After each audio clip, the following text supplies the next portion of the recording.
My baseline is that the Fed cuts by 25 basis points. I think they'll go fairly slowly and feel their way along. I'm kind of discounting the probability of 50 basis point cuts at this point. It's going to take a little bit more weakness or materially more to push the Fed to 50. They're probably going to start in September with 25, but I really hope they ramp up the pace to 50s. This is Bloomberg Surveillance with Jonathan Ferro, Lisa Abramowitz, and Anne-Marie Hordern. Live from New York City this morning. Good morning, good morning. Bloomberg Surveillance starts right now. It's a quiet start to the last week of August. A quiet start coming into Tuesday. Equity futures on the S&P 500 looking a little something like this. Futures just about positive by 0.1%. Coming off the back of a little bit of weakness in big tech. The Nasdaq 100 yesterday down by more than 1 full percentage point. Look at what was happening elsewhere. Equal weight, flat, small caps, unchanged. The relative outperformance, Lisa, there to stay in yesterday's session. I spent a long time last night thinking about, are higher rates good or bad for big tech? And when you have lower rates, how much does that give a boost to big tech versus the rest of the complex? This was a complicated question, say 2-3 years ago, when big tech benefited disproportionately from low rates because that boosted valuations. Then suddenly it was rates didn't matter because they had had so much cash they didn't have to borrow. Now, where are we in that? How long can this outperformance of everyone but tech continue? I'll share the view of Bank of America. Powell sealed the deal for a September rate cut at Jackson Hole, leaving intact our thesis for continued broadening and rotation. And they're not alone. We'll catch up with a few guests this morning who are on the same page, looking for the same rotation to continue. As long as the economy continues to chug along with those rate cuts, and I think that is ultimately the tension that we felt yesterday from a lot of guests on this show who came on and said, look, right now we're pricing in the level of cuts that would be commensurate with some sort of downturn. There is a tension there with the amount of optimism baked into risk assets. You got to choose pick your poison. Do you want rates to get cut that much, more than 200 basis points of rate cuts by the end of this year? Or do you want an economy that's intact? You're not going to get both. It's a really, really fine line at the moment. The week ahead, the calendar. Let's take a revisit of things and take a look at it. We've got the big one for earnings tomorrow. Nvidia. You've got the big one for the data, arguably Thursday morning. It's jobless claims. Today, we've got $69 billion of 2-year notes coming to market. Lisa, that was just for you. Thank you. And consumer confidence a little bit later this morning. What takes your fancy? Well, I think that consumer confidence is going to be important. Of course, I'm watching the bond auctions, but the truth is, and don't tell anyone, no one's watching, but I think they're probably not going to be all that interesting this week. You've got 2-year, you've got 5-year, you've got 7-year, but ultimately you've got so much demand for U.S. Treasuries. I can't imagine it's going to be overly messy. Watch them now be really messy in the most interesting parts of this week. But to me, really, it's about positioning ahead of Nvidia most of all, because right now, ahead of Wednesday, it really is how much is this really the necessary overweight for fund managers at a time when you kind of are damned if you do and damned if you don't. It's one of the biggest weightings in the index by far. That's where the performance has been for quite a while. This was the snoozy 24 hours we were looking for all summer.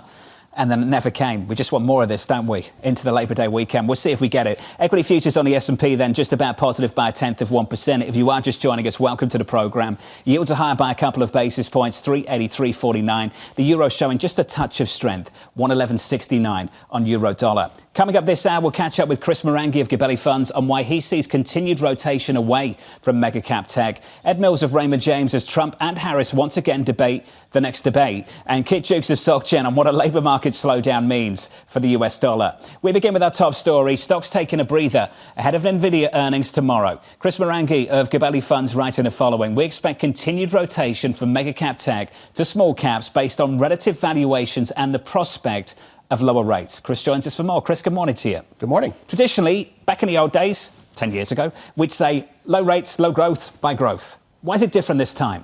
Yeah, so it was interesting. It's been turned on its head a bit. The last several years, big tech has been a safe haven. Fortress balance sheets, great cash flow, secular tailwinds, including and especially AI. And so that's partly propelled them to do so well in a higher rate environment. So rates have come off with the prospect of a soft landing. We are seeing some rotation to riskier assets, but assets that are a little bit more levered and that will benefit from lower rates because their balance sheets will be in better shape. Does this remind you of the end of July when we were punishing big tech and basically buying trash? Or is it healthier? Healthy is this word we hear a lot of. What is it this time? I think importantly, the valuation discrepancy just got too wide. And we were seeing a lot more value in smaller companies, outside of technology. And so, you've seen, obviously, a lot of that correction take place already. Now, I would add an asterisk.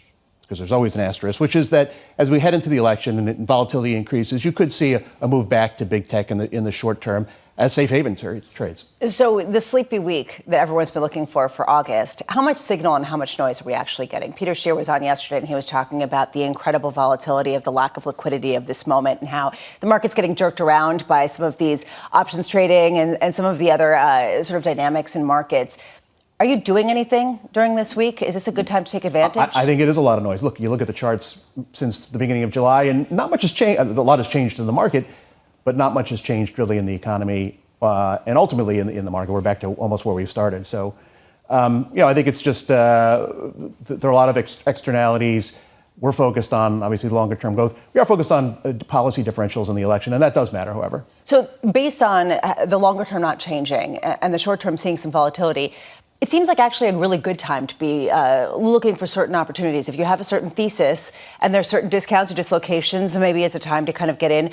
What on the margins are the strategies that you're looking to execute in certain moments? Yeah, so listen, we are, I would say, biased towards quality and to safe havens, defensive names, names that will benefit from cuts in interest rates. What names are those? They're utilities, for example, which utilities are back. There's actually, for lots of secular reasons, increased demand. The valuations have gotten pretty reasonable, and they are historically beneficiaries of rate cuts. Some staples, some selective industrials that are, again, quite defensive, because we do expect some softness in the economy. We saw that in the second quarter earnings that we've just come through. We don't think it's a recession, but the economy is clearly slowing down. You identified the defensive type names that benefit from low rates, utilities, staples. Then there are these relief type trades.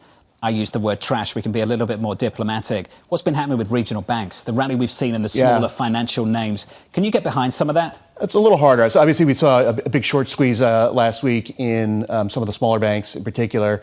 And that's driven by, technical dynamics, but also the prospect of increased demand for things like mortgages and loans and perhaps some improvement in the balance sheet assets that they have.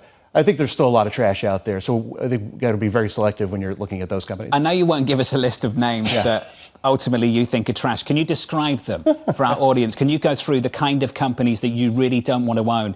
In a moment where a lot of people are chasing this market, I can share this quote with you from Goldman yesterday. FOMO will increase. You get that sense that when this market starts to run, Chairman Powell says the things he's saying, people will come off the sidelines and they start chasing trash. What are you suggesting people steer clear of? Yeah, I mean, bad balance sheets in particular, over-levered companies that have a lot of assets that are troubled, whether it's we're talking about banks, we're talking about commercial real estate, et cetera. Companies without pricing power. I don't think inflation is gone, and you still have to be wary of that. Okay, I'm sorry. Before we continue, before we call things trash, we were talking about trash and zombies and all sorts of pejoratives for a long time, and then they were supposed to be washed out in this period of high rates. Are you saying that they're just all lurking out there? Tons of trash? Lots of zombies. Okay. However, I would say there is cash in trash. We love the trash companies. In fact, they're amongst the largest holdings that we have, Republic Services and Waste Connections in particular. Those are great examples of terrific companies. I had to get that in there. That was fantastic. That was good. That was class. Of recurring revenue, pricing power companies. Before we let you go, we have to talk about, of course, media, because that is a space that you guys focus on. And I really have one question about this Paramount deal development. I mean, it's been going on for quite a while. Now we know that Edgar Bronfman has been dropping out because essentially the process was too involved and complicated. Is it over? Do we have to stop talking about this at this point? We need something to talk about. The media beat reporters need to have something. I mean, listen, it's not over. It appears that Skydance has won. I don't think we've heard the last of Edgar Bronfman and his group. There's got to be consolidation in the group. Too many direct-to-consumer services, too many linear networks, too much debt. That means consolidation. We see what happens with Warner Brothers Discovery and some of the other smaller names out there. Chris, what are these media organizations struggling with when it comes to legacy TV assets? I'm fascinated by this. The month of July, let's take the month of July. Fantastic example of how engaged people in this country still are with the news cycle, particularly the politics. Absolutely dominated everything. I can't think of a time like that since the pandemic when people were so engaged with the news flow. And yet, for some reason, leaders at these companies are struggling to get eyeballs on their content. What is going on? Yeah, well, listen, I mean, news and sports, that tend to be, obviously, they're timely. They have to be consumed in real time. They're quite valuable, particularly sports. But yes, listen, the linear networks, people don't want to pay the tax. They don't want to pay the sports tax. They think there are other more efficient ways to consume content. Turns out if you actually do the math, the old pay TV bundle that we trashed for years and years is actually a pretty efficient way to consume content. It's dying slowly. It probably needs to get rolled up. They don't belong as public entities. Is there a company you do like right now in that world? We do actually. No, I do think Warner Brothers Discovery, for all its trouble, for all the negative headlines that its CEO has gotten, they're great assets that are very cheap. And I think the prospects there are better than the market is giving them credit for. Chris, it's good to see you. To talk trash in more ways than one. Chris Marangi of Gabelli Funds. Thank you, sir. Equity futures on the S&P just about unchanged here. Let's give you an update on stories elsewhere with your Bloomberg brief. Here's Yahara Hackers. Hi, John. French President Emmanuel Macron is continuing talks to appoint a new prime minister after ruling out a leftist government. His office saying that the left-wing New Popular Front candidate, Lucie Castet, would be, quote, immediately rejected by all other groups in parliament. He's now pushing for a centrist coalition, trying to end weeks of uncertainty after his decision earlier this summer to call a snap election. Since July's election, France has been governed by a so-called caretaker government that can't be toppled by the National Assembly. And in Europe, shares of BHP are trading higher. The world's biggest mining company posted profit above analyst estimates. Revenue from iron ore and copper increased despite a deteriorating Chinese demand outlook. CEO Mike Henry says he still expects China to hit its 5% growth target this year. Shares of BHP are down more than 20% so far this year. And Coco Gauff comfortably advanced to the second round of the U.S. Open with a straight sets win in the first round. The third-seeded Gauff, who won the U.S. Open last year, shaking off some early rust to advance 6-2, 6-love. But not such good news for fellow American Sloane Stephens, who was knocked out in 3 sets despite winning the opening set 6-love. That's your Bloomberg Brief. John? Yahara, thank you. I'm just going to say I was there. Yeah. And it was disappointing that game went so long. Oh, yeah? Why was that, John? I was waiting for Novak. I'm sure you were not alone. I'm sure I'm supporting Sloane. She's 6-love up in the first set. I'm thinking this is going to go quickly. 40 minutes, Novak comes out and watch a couple of sets and get to bed. 7-5, 7-5, the second and third set. Novak comes on shortly before 10 p.m. Eastern time. I haven't slept. I was about to say, you've been warned, everyone. Really, how many hours did you sleep last night? 3 hours. Was it worth it? Absolutely. To see one of the greatest tennis players ever? Absolutely. For this morning, I've got no idea. That word trash, I think that everything's going to be trash for the next 3 hours. Up next on the programme, mic's on or mic's off. We agreed to the same rules. I don't know. It doesn't matter to me. I'd rather have it probably on. But the agreement was that it would be the same as it was last time. In that case, it was muted. That conversation up next, live from New York City this morning. Good morning.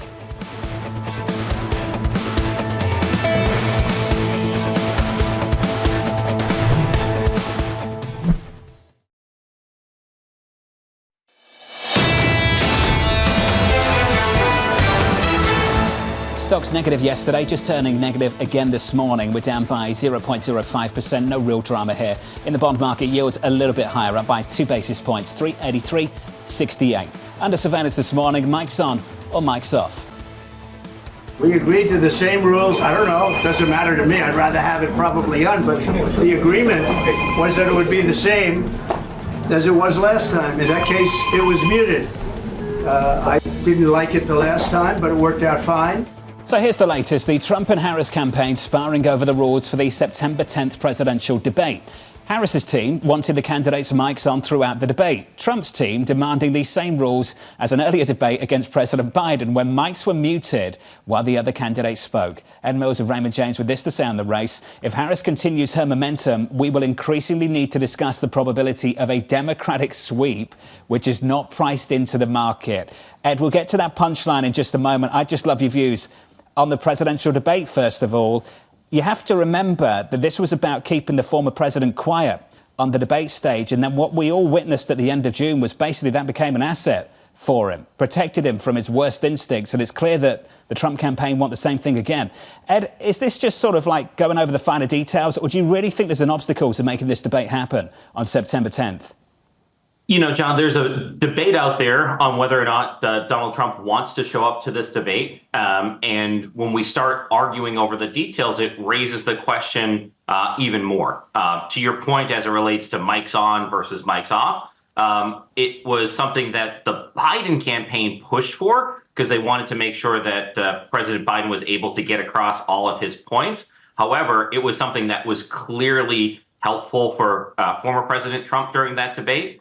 When you look at a lot of the takeaways from that debate on the dial test, a number of things that Donald Trump said scored really poorly with persuadable voters. And Trump arguably had a pretty bad debate. The good thing for Trump was that Biden had a disastrous debate that overshadowed that. Harris's campaign is looking to have that mic on, and all of her campaign has been about trying to trigger Trump into going off and trying to have him come across as unpresidential, something that they think would benefit to their campaign. And what the Trump campaign would love at this point, Ed, as you know, is to get the vice president in front of a microphone and to answer some questions. So I just don't see how the former president walks away from any of this, Ed. Can he walk away from this debate? I don't think so. Maybe this one, but it's not going to be without a debate. And John, I think what you're referring to is that since we've had Vice President Harris ascend to the top of the ticket, there hasn't been a sit-down interview for her. There hasn't been a debate. Almost everything has been scripted, and those unscripted, moments are really where voters are going to have an opportunity to get a sense as to whether or not they're going to vote for her in November. The Trump team sees a lot of momentum in the Harris campaign and want to see if they can disrupt that with those unscripted moments. Ed, is the only way to get her to have some unscripted moments to have these debates? I think there will be sit-down interviews. My understanding is that she's highlighted that by the end of the month that she will sit down, and we're pretty close to the end of the month. I don't think you can get into November without that sit-down interview. If I put my political hat on, she's done quite well politically since she's ascended to the top of the ticket. And if everything's going well, you kind of sit back and let it continue to go well until you're forced to have those unscripted moments. We'll have them. It's just politically to her advantage to kind of let this honeymoon period last as long as possible, Lisa. Ed, I wanted to go to something that you wrote in your notes, and I think that it's a really important point, that currently in polls, it looks like Kamala Harris is in the decided lead, and yet if you look at market action, a lot of people say that that's not being priced in any way, shape, or form, that actually the Trump trade is still present in many pockets of the market. Why do you think that is? So she clearly has the momentum. But Trump has kept a lot of these swing state polls pretty close. And you add in the fact that he's underpolled historically. I went back at Raymond James and looked at 2016, 2020. Nationally, he's underpolled by about 3%. In the swing states, and in some of these swing states, he's underpolled by as much as 5%. So if a swing state is tied, is he actually ahead? And it's probably increasingly likely Harris is able to capture that popular vote. But it's only about getting those 270 electoral college votes. If we start seeing polls coming out of the convention where the lead in some of those states and multiple states have her in that lead, then we start talking about, okay, is she really in control of this race? Is she continuing that momentum? And what does that mean down ballot? And then we'd be looking at some of these Senate races. And if she gets to that majority in the Senate, that unlocks reconciliation. That unlocks the ability for Democrats to do some of the big policy things that we've seen over the last couple of years. And if she were to have 50 votes in the Senate, it would be 50 actual Democrats, not 48 Democrats plus Joe Manchin and Kyrsten Sinema. So what would be done in a Harris administration could be actually quite consequential next year. Those are the things that we are debating here at Raymond James, especially when we look at the deadlines of the twin fiscal cliffs of the debt ceiling coming back and taxes at the end of the year, healthcare reform needed with some subsidies expiring on December 31st next year as well. So lots of things on the agenda here, Lisa. It would be nice to know what those consequential policies in 2025 might actually be. Ed, we've had people around this table point out continuously, and I think they've made the right point, that some of the market negative things that the vice president would like requires Congress, the likes of a much higher corporate tax rate. And some of the market negative things that President Trump, the former president, would like does not require Congress, things like tariffs. So, Ed, when you start to talk about blue sweep, I think we need to spend a bit of time on this. Are these market negative policies or market positive policies that we'd see in 2025? Yeah, John, everything in life is compared to what? And so at Raymond James, we've been very clear. Let's go through each of these scenarios. Each of these scenarios have things that are positive for the market and that are negative for the market.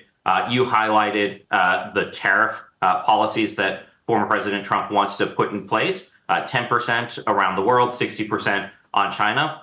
Getting stricter on immigration. What impact does that have on the labor force? What impact did both of those have on inflation? I think from that perspective, the Fed is going to maybe pause a little bit and make sure they understand the economic impact before they continue on monetary policy. You're right to point out the higher corporate tax rate, higher taxes on high-end individuals could have market impacts in a Harris victory. I'd be wondering if there is a Democratic sweep, would we see a lot of selling as we head to the end of the year, as people would maybe try to get ahead of higher capital gains rates or higher taxation on dividends?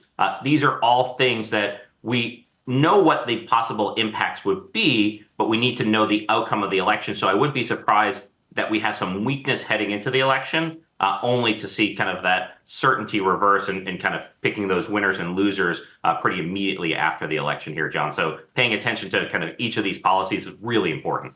I want to sit on that for a second. We heard from Warren Buffett that actually one reason why he hasn't been deploying his cash, he's actually been selling, including some of his Apple shares, is exactly to get ahead of those capital gains taxes. We see right now that there is a likelihood that Kamala Harris, she has endorsed the tax rate going from 21% to 28% for big corporations. Just how big of a shift in markets could you see on the heels of some of those policies? Things that really have not been treated with any seriousness in markets. Yeah, so on the capital gains rate, we've gotten a lot of questions of the proposal that Biden and Harris submitted to Congress earlier this year, which is for households above $1 million, the capital gains rate would go to ordinary income, plus a couple of additions to some of the payroll taxes that you pay. So it would get up to 44.6%. That's on a relatively small percentage of individuals, but it becomes a question of how many assets are subject to that. We saw a couple of years ago, as we were debating some of these similar policies, that when proposals came out in Congress, there was some selling ahead of that that caused some areas of volatility. Ultimately, it proved to be the wrong thing to do from a market perspective. But people are funny. They want to make sure that they get in ahead of any potential risk. And even if it proved to be wrong, I wouldn't be surprised if they try to do it again, especially since on taxes, you can't make it retroactive. So anything that gets done before January 1st, from a trading perspective, wouldn't be taxed. But anything after January 1st could have that impact. That's why I could see that little reaction after the election here going up into year end. Just before you go, given how tight this race is, and given what you said about the former president underpolling in many circumstances, can you walk us through your favourite way to read this race? What do you look at? I think you have to look at everything, John. I think you look at kind of sentiment, look at some of the predicted markets, look at polling, have conversations with voters. It is really a mosaic. And I think we also have to be humble about the fact that we've had a number of surprises in elections past. So as we get closer to the election, I just will caution folks, to the extent that you really think you know exactly how this is going to play out, we could be in for another surprise. So don't get too over-levered to any outcome. Understand that this is in a voter's hand, and we have 150 million people vote. Predicting that's very difficult. Ed, thank you, sir. Ed Mills there of Raymond James on the next couple of months. I thought Buffett wanted to pay more in taxes. Isn't that the whole shtick? Shtick or not, that was the theory behind the Apple stock. By the way, I love how you try to get clarity. And people are like, you're like, what's the sort of secret bullet? No secret. Everything is relative. People are funny. Kumbaya, who knows? Something like that. More on the crude market. Up next, we'll catch up with Ellen Wald of the Atlantic Council.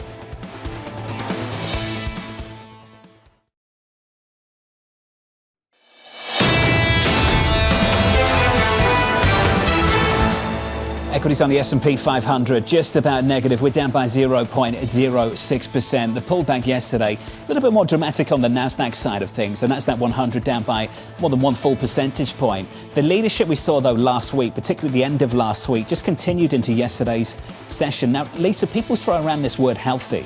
They see better participation and they say that's healthy. But what if we're talking about companies that aren't so good, just getting chased because they've missed out on the rally so far this year, encouraged by the prospect of lower interest rates? It's noise that's being cast as healthy at a time where people have been really hoping for this broadening out that can sustain the rally. There's a real ultimate question of whether a weakening economy is equal with this idea that we're seeing baked into markets, that some of the weaker names can perform. Is this a head fake? And I think that that's what NVIDIA's earnings are going to show, especially at a time where we don't understand whether rate cuts are good or bad for some of the big tech names. Still trying to figure that one out. NVIDIA up tomorrow after the close. Let's turn to the bond market. Switch on the board and turn the page and get to the 2-year, the front end of the curve. The 2-year yield up by about a basis point to 3.95. A little bit later on this afternoon, 1 p.m. Eastern time, $69 billion of 2-year notes. Then later in the week, some 5-year notes. Then Lisa again, some 7-year notes. A lot of debt coming to market this week. I want to see the 7-year note. I'm more interested in longer term debt right now than shorter term debt, although there is some question about whether we've priced in too many rate cuts.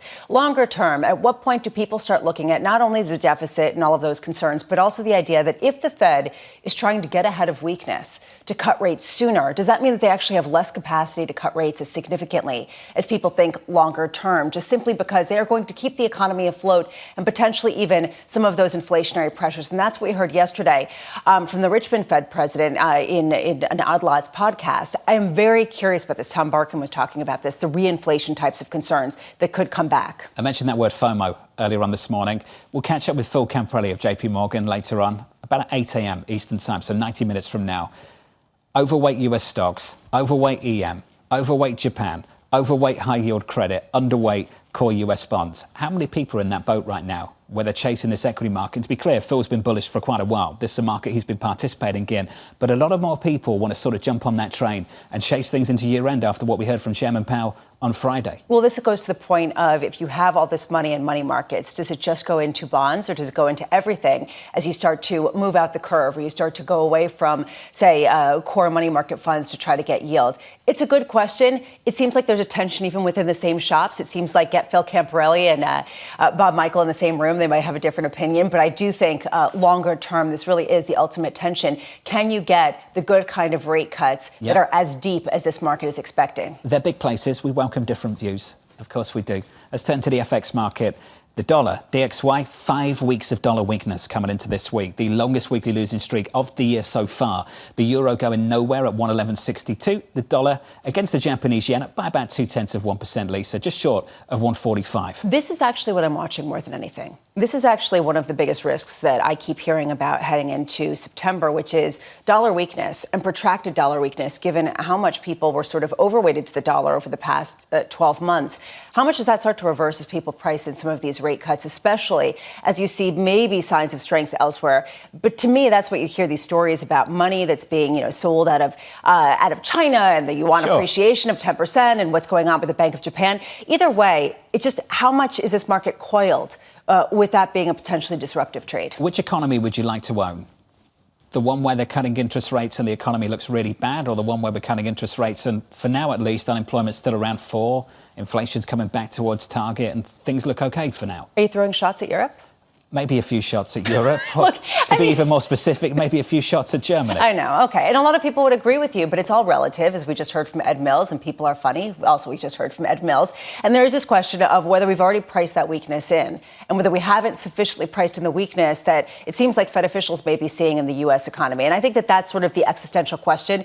I think Kit Juckes is going to come on and tell you, stop worrying so much about dollar weakness, and we'll have that conversation coming up. The euro, 111.63. There's your tease for the FX market. Under surveillance this morning, President Biden's top security advisor, Jake Sullivan, landing in China for a 3-day visit. Sullivan expected to raise concerns over China's continued backing of Russia in its war against Ukraine, while Beijing is expected to raise the issue of U.S. tariffs as well. We mentioned Germany, just a derivative of this story right here. Yeah, basically how much these tensions are ratcheting up. And we saw yesterday from Canada, they actually piggybacked what the U.S. was doing.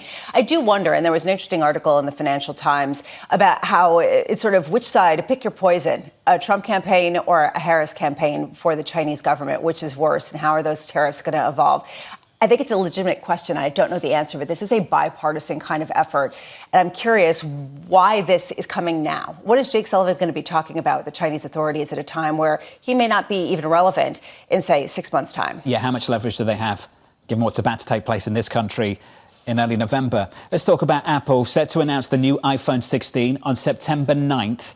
Investors looking for details around Apple Intelligence, the company's suite of AI features that will be available on all its new models. I say September 9th because we reported September 10th. Internally, based on our reporting, that was the date. Been brought forward just a little bit. Unclear whether that was because it clashes with the debate, the presidential debate on September 10th. No real explanation. So I have nothing to say about this except for that, which is essentially how much are they trying to get ahead of that so they don't have to compete with September 10th, where all eyes are going to be on the Harris-Trump campaign and that debate.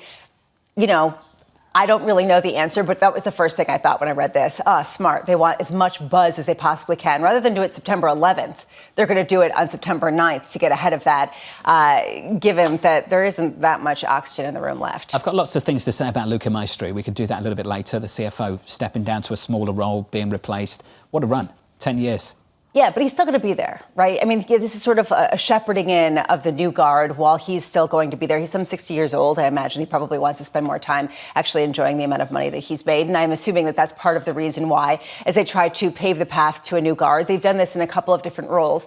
But yeah, it's sort of interesting to see how they try to change the page in a more controlled way than some of the exits we've seen in other We'll build on that story in the next hour or so. Let's turn to crude. Lisa was on top of this story yesterday. Wall Street starting to sour on crude. Both Morgan Stanley and Goldman lowering their price forecast. This coming as oil steadies following a 3-day rally as the threat of a halt in Libyan supply is offset by a shaky demand outlook. Wald of the Atlantic Council writing the following. A drop of Libya's 1 million barrels from the market was not something foreseen by anyone and could introduce a period of tighter supply before OPEC Plus starts increasing production as they intend in October. So, Adam, can we start, and welcome to the programme, can we begin in Libya? Can you walk us through what's happening, your read of things, and how temporary this might be?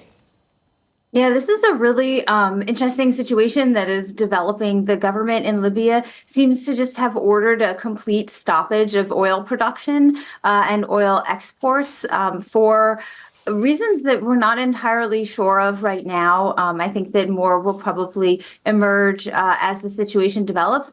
But it seems like they're not entirely familiar with how the process works. You can't just turn off the taps and suddenly everything stops. And so the oil companies that are producing Libya's oil, they're all subsidiaries of the national Libya's national oil company, are saying, we're going to start slowing things down, obviously, but we can't just turn everything off on Monday because you say so. And so we're definitely expecting to see less Libyan oil production as the week goes on. But the question is, how much is going to come off the market? Is this a long-term thing? Is this a short-term thing? What's going to be resolved? Because when you're talking about, over 1 million barrels of oil a day, this isn't just a nothing to the market.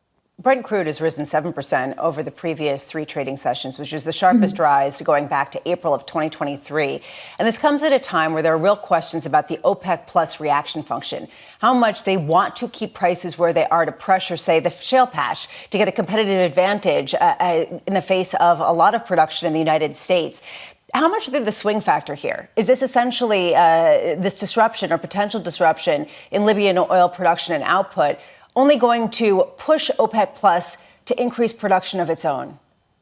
Yeah, I think that the signs so far have been headed towards OPEC maybe pushing off its planned production increases. We saw OPEC revise its demand forecast down recently, which their forecasts were quite a bit higher than everyone else's. They generally tend to be, but they were really kind of out of whack, it seemed. And so that downward revision was expected and anticipated because it had to happen in order for the group to be able to maybe reconsider putting putting through their planned increases. But if Libyan oil is going to be off the market, for the foreseeable future, if this continues, through August, through September, and once we hit October, there's going to be a lot of pressure on OPEC to actually do the opposite, not to rein back their planned increases, but maybe even to increase more to compensate for the lack of Libyan oil on the market. So it's really a situation that I'm sure OPEC ministers are monitoring very carefully, because they're going to want to react and not jostle things too much. I think that they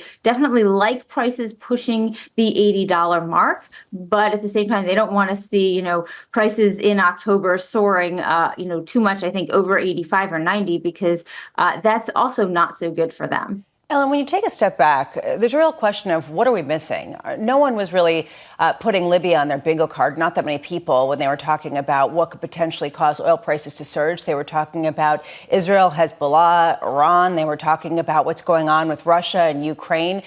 How sort of fragile is the situation with production right now, given the hot spots that are emerging in multiple places? So it's interesting because, some days you look at the economic data and it seems like, gosh, there's just way too much supply out there for where we think demand could possibly be headed. If the economy starts to really slow, then, the supply will seem too high. But then at the same time, there are other signals pointing to robust economic growth, which means that we need more supply. And so that says that a problem in Libya could really impact the whole market. And so it's these kinds of things that, you don't anticipate, a sudden shutdown from Libya, or a sudden weather event that takes out production in, the Gulf of Mexico for a little while, or potentially something in a place, we have no idea. There could be a problem in Guyana or in Brazil that we have no idea that could pop up. And that's one of the reasons why OPEC likes to have this ability to suddenly react, to suddenly increase its production, which it can do. It's holding on to a lot of spare capacity right now that it could put on the market if it's ever needed. But at the same time, it doesn't want to flood the market and cause prices to go down just at a time that maybe the economic situation is also going down. Let's drill into that a little bit more. I mentioned the revision from Goldman. I'll share some of that note with you, Ellen. We'd love your reaction to it.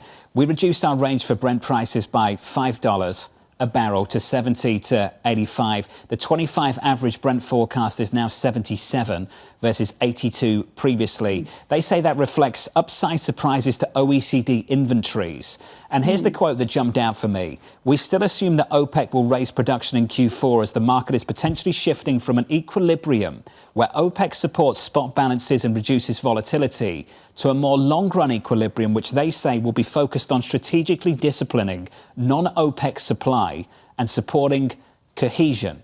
Ellen, forgive me for asking you to translate that last line, but what do you think that means in practice?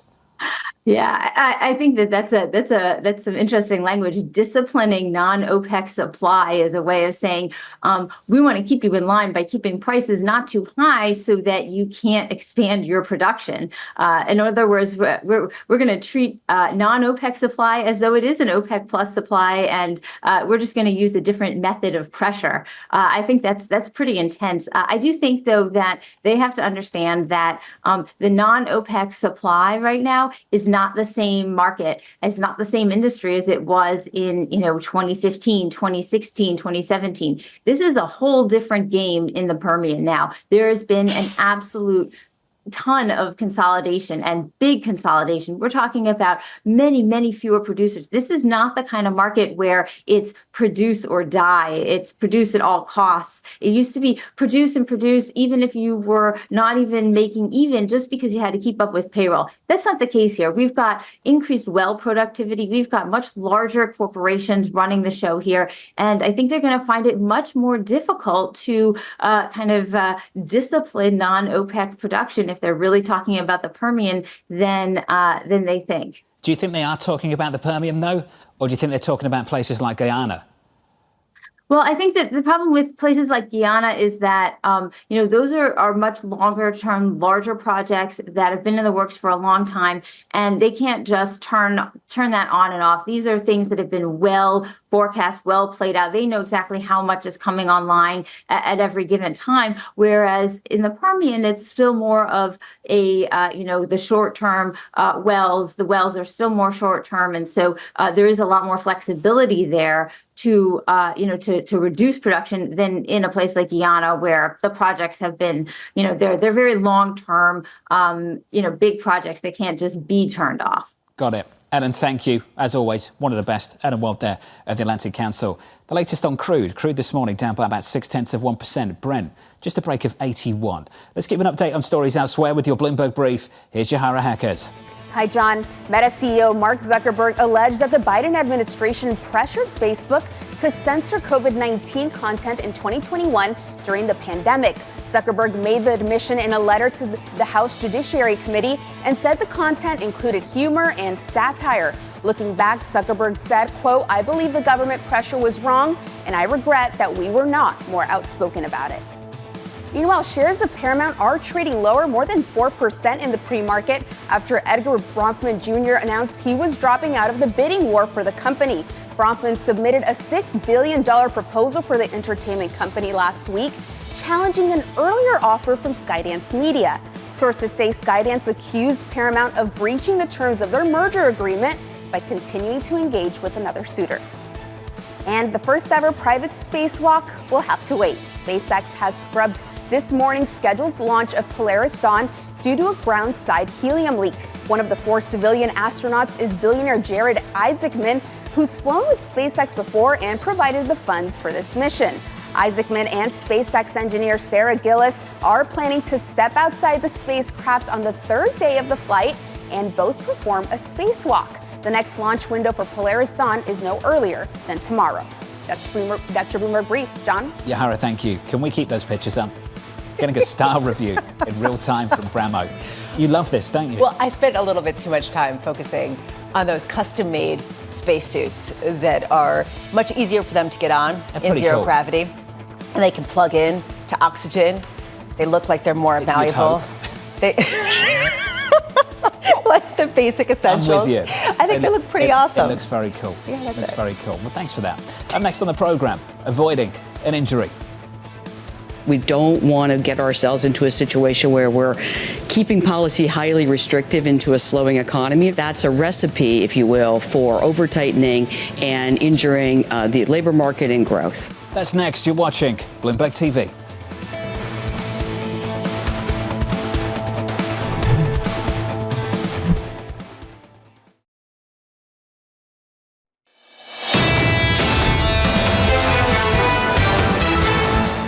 Equity futures here negative by almost 0.1%. Welcome to the program.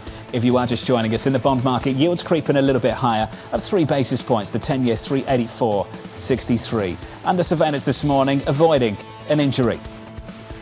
I do see that adjusting policy is appropriate. We don't want to get ourselves into a situation where we're keeping policy highly restrictive into a slowing economy. And remember, every time inflation comes down, the policy gets more restrictive. And I think that's a recipe, if you will, for over-tightening and injuring the labor market and growth. So here's the latest. Traders circling weekly jobless claims and next week's August jobs report as key data points ahead of the Fed's next meeting, as officials warn of potential harm to the labour market. Kit Juckes of SocGen writing the following. While the labour market is clearly loosening, there's still huge uncertainty about how much it will slow. But for the FX market, after the dollar climbs so high, the mere fact of the slowdown will continue to see long dollar positions reduced. Kit joins us now for more. Kit, so we've got the economy and then we've got your call on the central bank and foreign exchange. Can we just start with the economy first and ultimately the call on the central bank? Market participants were very excited at the start of the year about the prospect of a lot of rate cuts. They took them all back and now we've priced them all in again. What's different now compared to where we were at the start of the year? Good question. I think the first piece is that even the Fed is recognizing pretty clearly that the labor market is changing. Jobs growth has slowed. We've revised away a few jobs as well over the last couple of weeks. But it is slowing down. There's signs of weakness in the housing market still. So what the Fed has done is beginning to have an impact. But labor market is the center of it. That's why it got more mentions than anything else at Jackson Hole. And we've seen one weak labor market report, one downward revision in the benchmark revisions, and we're waiting for more to provide any kind of confirmation. I guess I would say, though, that the chances that this is a slowdown are pretty strong now. What kind of slowdown? Much less certain. But there's enough in the labor market here to say this is now slowing. So, Kit, with that in mind, are we too dovishly priced or too conservatively priced in the rates market at the moment? Well, if you push me against the wall, I say we're pricing for a faster pace of rate cuts than is likely unless things go pretty badly wrong.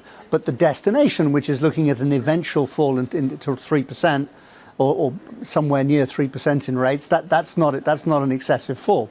The last time the trough in rates was 3% was in 1992, when inflation expectations were an awful lot higher than they are now. Real rates were less restrictive, and the economic recovery that we had when we got to that trough surprised everybody, and we called it the Great Moderation. So the destination of 3%-ish, I think is fine.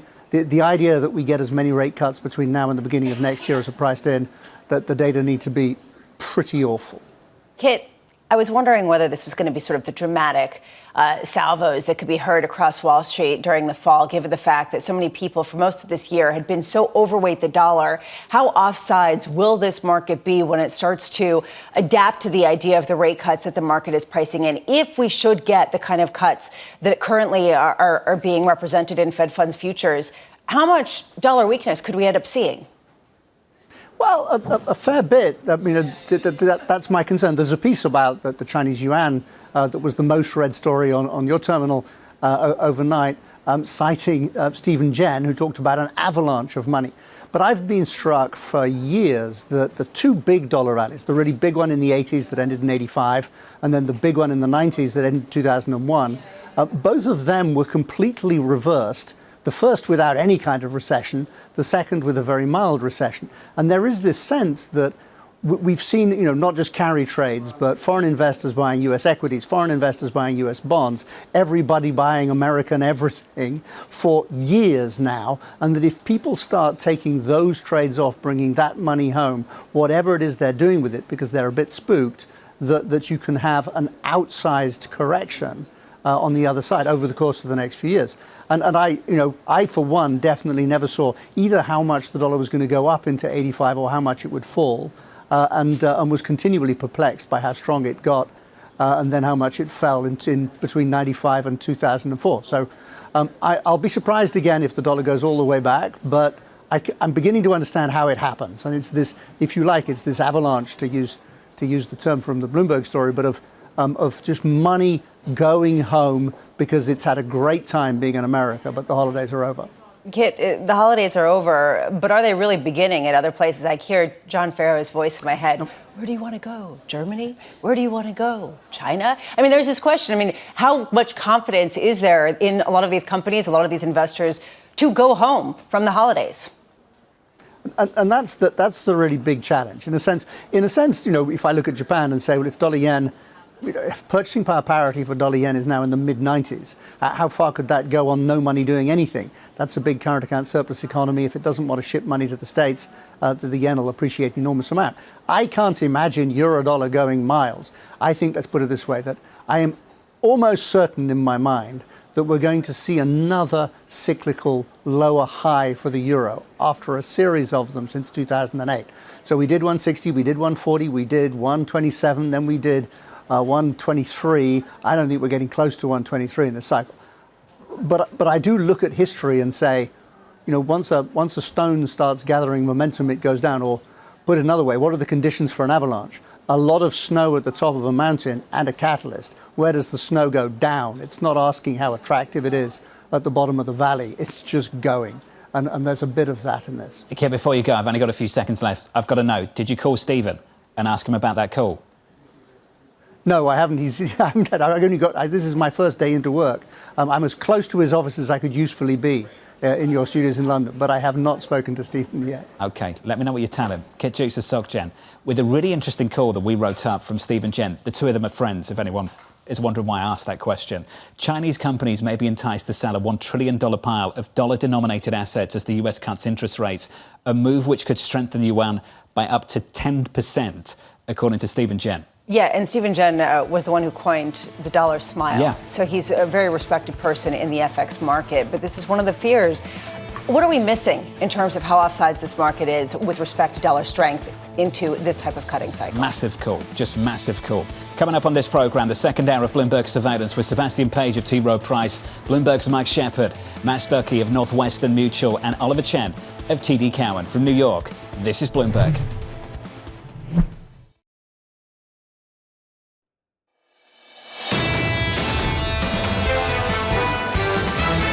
The market is broadening. We're seeing a weakening of an extremely strong bull market. The Fed is going to be slow to respond to market conditions. If they cut 25, that's probably fine. If they cut 50, historically, that has been a bad signal for the equity markets. The market's essentially pricing in, I would say, 20% chance of a recession. This is Bloomberg Surveillance with Jonathan Ferro, Lisa Abramowitz, and Anne-Marie Hordern.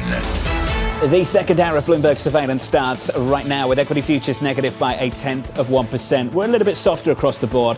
Let's check out the board. On the Nasdaq 100, the underperformance yesterday, a bit of underperformance again this morning. We were down more than 1 full percentage point yesterday. On the Nasdaq, we're down another 0.1%, where the overperformance has been small caps. The Russell, we're down just a touch today, down 0.1%, but that continued yesterday. Small caps doing nicely. Equal weight, just a series of all-time highs over the past week or so. You asked earlier, is this a healthy broadening out or not? And I think that the real question is this a broadening out or just simply people hedging their bets ahead of NVIDIA earnings? And I don't have a sense of which it is. Because on one hand, you do have people feeling optimistic because of rate cuts. On the other hand, you've already seen an incredible outperformance by NVIDIA, which has led the S&P 500 returns, has added about 5 percentage points to the overall return this year. How much is this people just trying to hedge just a little bit, considering that everybody is overweight? Because you have to be outperforming this year. It's one of those markets where there's something for everyone. Chris Marangi of Gabelli Funds was with us about an hour ago. You can identify the defensive characteristics of this broadening out. Staples, utilities, beneficiaries of lower interest rates, maybe. And then you can sort of identify the trash, so to speak. Some of the names that have sort of rallied on relief from what we've heard from Chairman Powell on Friday. You called trash regional banks? Not all of them, but sure, some of them, yeah. Okay, so there's this issue of, will anyone fail? Or will we essentially have the zombie companies that have survived until 25 that will be carried along by now lower rates going forward, right? And this is sort of the tension right now in markets. Are we entering a period of benign rate cuts or not? And essentially, we don't have an answer. It feels like analyzing oil policy is the same as analyzing Fed policy, which is the same as analyzing political policy, which is a black box that we cannot give you insight into. But it is a question right now of where markets are trying to find an edge.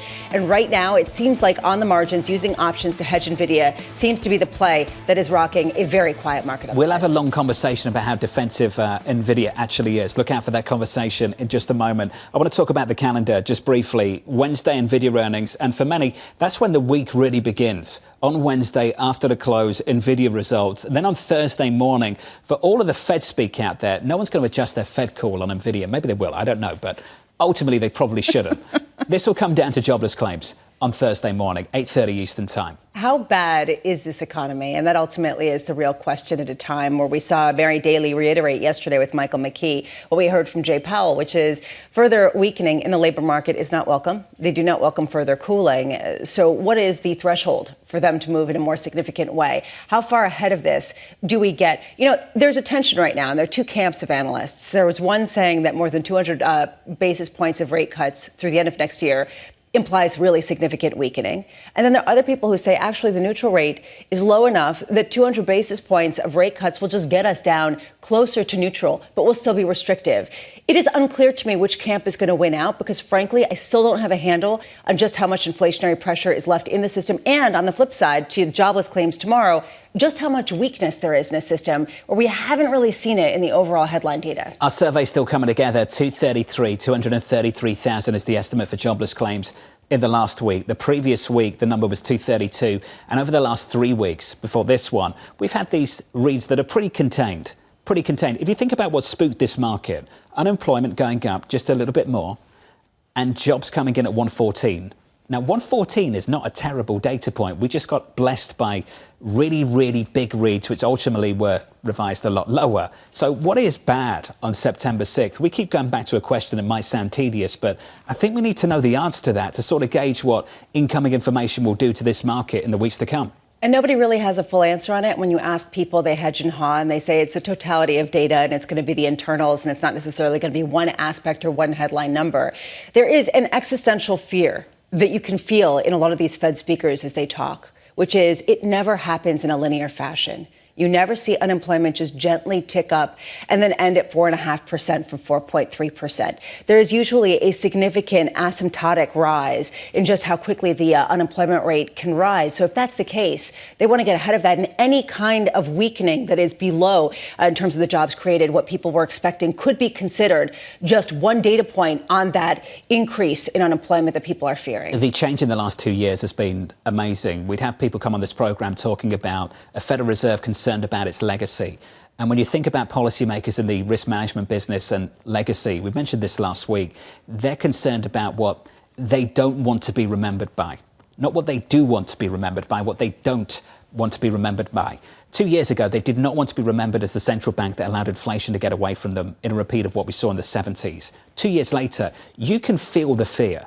The fear now is not inflation. The fear now is unemployment getting away from them, just after a little bit of a move higher over the last few months. You talked about Jay Powell and the tone of his speech, and that it wasn't a victory lap, but it was him painting history. It was trying to say, my legacy is going to be the soft landing that we engineered that everybody said was not possible. And we are concerned of not being able to do that, not because of inflation, but because of where employment is. That is a shift in tactic that is important to note at a time where they're not willing to talk about whether they're flexible in that 2% inflation target. And that's going to come more into force, especially with these bond auctions. Let's put it this way. The stock market heard it loud and clear. Never mind the bond auctions. This stock market heard it loud and clear. Coming up this hour, we'll catch up with Sebastian Page at T. Rowe Price on the bull versus bear debate, Matt Stucky of Northwestern Mutual ahead of NVIDIA results, Oliver Chen of TD Cowen on key US consumer themes. We begin with our top story. Stock steady as traders await the next big catalyst, NVIDIA earnings tomorrow. Sebastian Page at T. Rowe Price writing the following. We're positioned for the market to broaden out over the next 6 to 18 months. We like value stocks and real asset equities. Seb joins us now for more. Seb, I'll go to your line. Aggressively, confidently, and with tons of conviction, neutral. Seb, has that changed after that speech on Friday from Chairman Powell? It hasn't, Jonathan. We're still having the mother of all debates between the bulls and the bears. The bulls are being pragmatic and saying, look, earnings are growing 11% and rates are coming down. So those two things are pretty good for markets. And the bears are saying, well, the economy is slowing, and you can look at economic surprises indices, for example, or manufacturing PMIs going into the 47, 46 range, or the labor market. So the bears are concerned with the economy, and of course, Jonathan, they're concerned with high valuations. So what do? When you see both sides making compelling arguments, you know that over time, stocks and bonds will deliver a return. And I'm adding bonds to that statement because we're getting into a rate cutting cycles. So you stay fully invested in your stocks and your bonds at a risk level that matches your long-term risk tolerance. And so it's not exciting. If you want to make it exciting, you say you're aggressively neutral. Sebastian Page at T. Rowe Price, thank you. Looking forward to catching up with you next time. Leave it there. Come on, Seb, give me more than that. When you sit there and you hear the argument from the bulls and the argument from the bears, who wins out in your mind? Who has the most convincing argument at the moment? John, you scared me. I thought I was getting thrown off the air right away. Look, the hook. Here's how I think about the stocks versus bonds debate. You have to have more conviction to be bearish than to be bullish. Over time, stocks outperform bonds, if you go back to 1940, by 7.3% with a hit rate of 70%. So when you're in that situation, the base case, the base rate, which is really important in forecasting, matters. So if you force me to take a position, I'm going to say, I'm going to hold stocks in this environment. Look, I don't think we're getting into a recession. You have a lot of guests over the last few days saying we're slowing down, but it's not a recession. I'm in that camp, Jonathan. If that's the case, Sebastian, why own so much cash? Yeah, this is a great question, Lisa, and we're looking to add to bonds in this environment. We just did a study of 12 Fed cutting cycles over 70 years. This is an important regime shift we're getting into. We're getting into a cutting cycle. Now, disclaimer, this one is not exactly like any cutting cycles in history.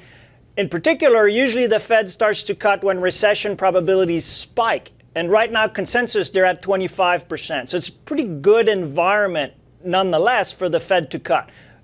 Okay, setting that disclaimer aside, 12 out of 12 cutting cycles, bonds outperform cash. And they outperform cash by a remarkable average of 8%. So we're looking to add duration. It's a bit uncomfortable right now because bonds have rallied so much. But we're looking to, over time, phase in some duration, start deploying some of that cash into bonds. And you don't want to be too sensitive to the entry point. So maybe you do it by the dip, but in bonds, or you just phase it with some discipline over time. So that's what we're looking at right now, deploying that cash into diversified bonds. And the kicker is that, as everybody's been saying on your show, if growth is now more of a concern than inflation, then that's good for bonds as diversifiers. They start playing their role in the portfolio that we know and love for bonds. And by the way, they did pretty well with that /shock. Bonds acted indeed as diversifiers. You know, it's a moment of aggressive neutralness, which is a really dramatic and important distinction from just, neutral. But there is this question here going forward about just what rate cuts will do for stocks, in particular some of the high flyers, in terms of big tech. You are one who believes in broadening out in the equity markets, but there's a real key question, and we've been talking about it throughout the morning, about whether this is simply just looking at some of the less loved stocks and trying to diversify some of the holdings, or some real belief in true growth. Do you think that rate cuts will actually disproportionately help those companies that are smaller or less loved? Or do you think that maybe this is something that's going to help the big tech just as much in terms of valuation increases? It's just that the valuations have already gone up to the degree that they have. I think it's the latter, Lisa. The big tech has been fully valued. Look, we still like a lot of these companies, and our stock pickers are really into some of the big tech. But as asset allocators, we are positioned for the broadening. Now, this morning, you're talking a lot about small caps. I like value better for the market broadening in this rate cutting cycle where we don't necessarily get a recession over the next 12 months. Value stocks have a higher return on equity than small stocks. You're talking about like 13% average return on equity versus 3%. So what I'd rather do is neutralize small versus large and let the stock pickers look at opportunities for higher quality small and mid caps, but neutralize at the asset allocation level, and then go long value, because look, by the end of the year, this is maybe not very well understood. The year-over-year earnings growth for the value stocks is expected to outpace the year-over-year earnings growth for the growth stocks, because the comparables are so advantageous for value stocks. I also think the election could be somewhat inflationary. You had someone earlier today talk about commodities. I think with the inflation swaps at 1.9, 1.8%, there's room for inflation to surprise on the upside, in which case you'll be glad you're in energy sectors and value stocks. So, Seb, when you say real asset equities, can you just build on that? What are real asset equities?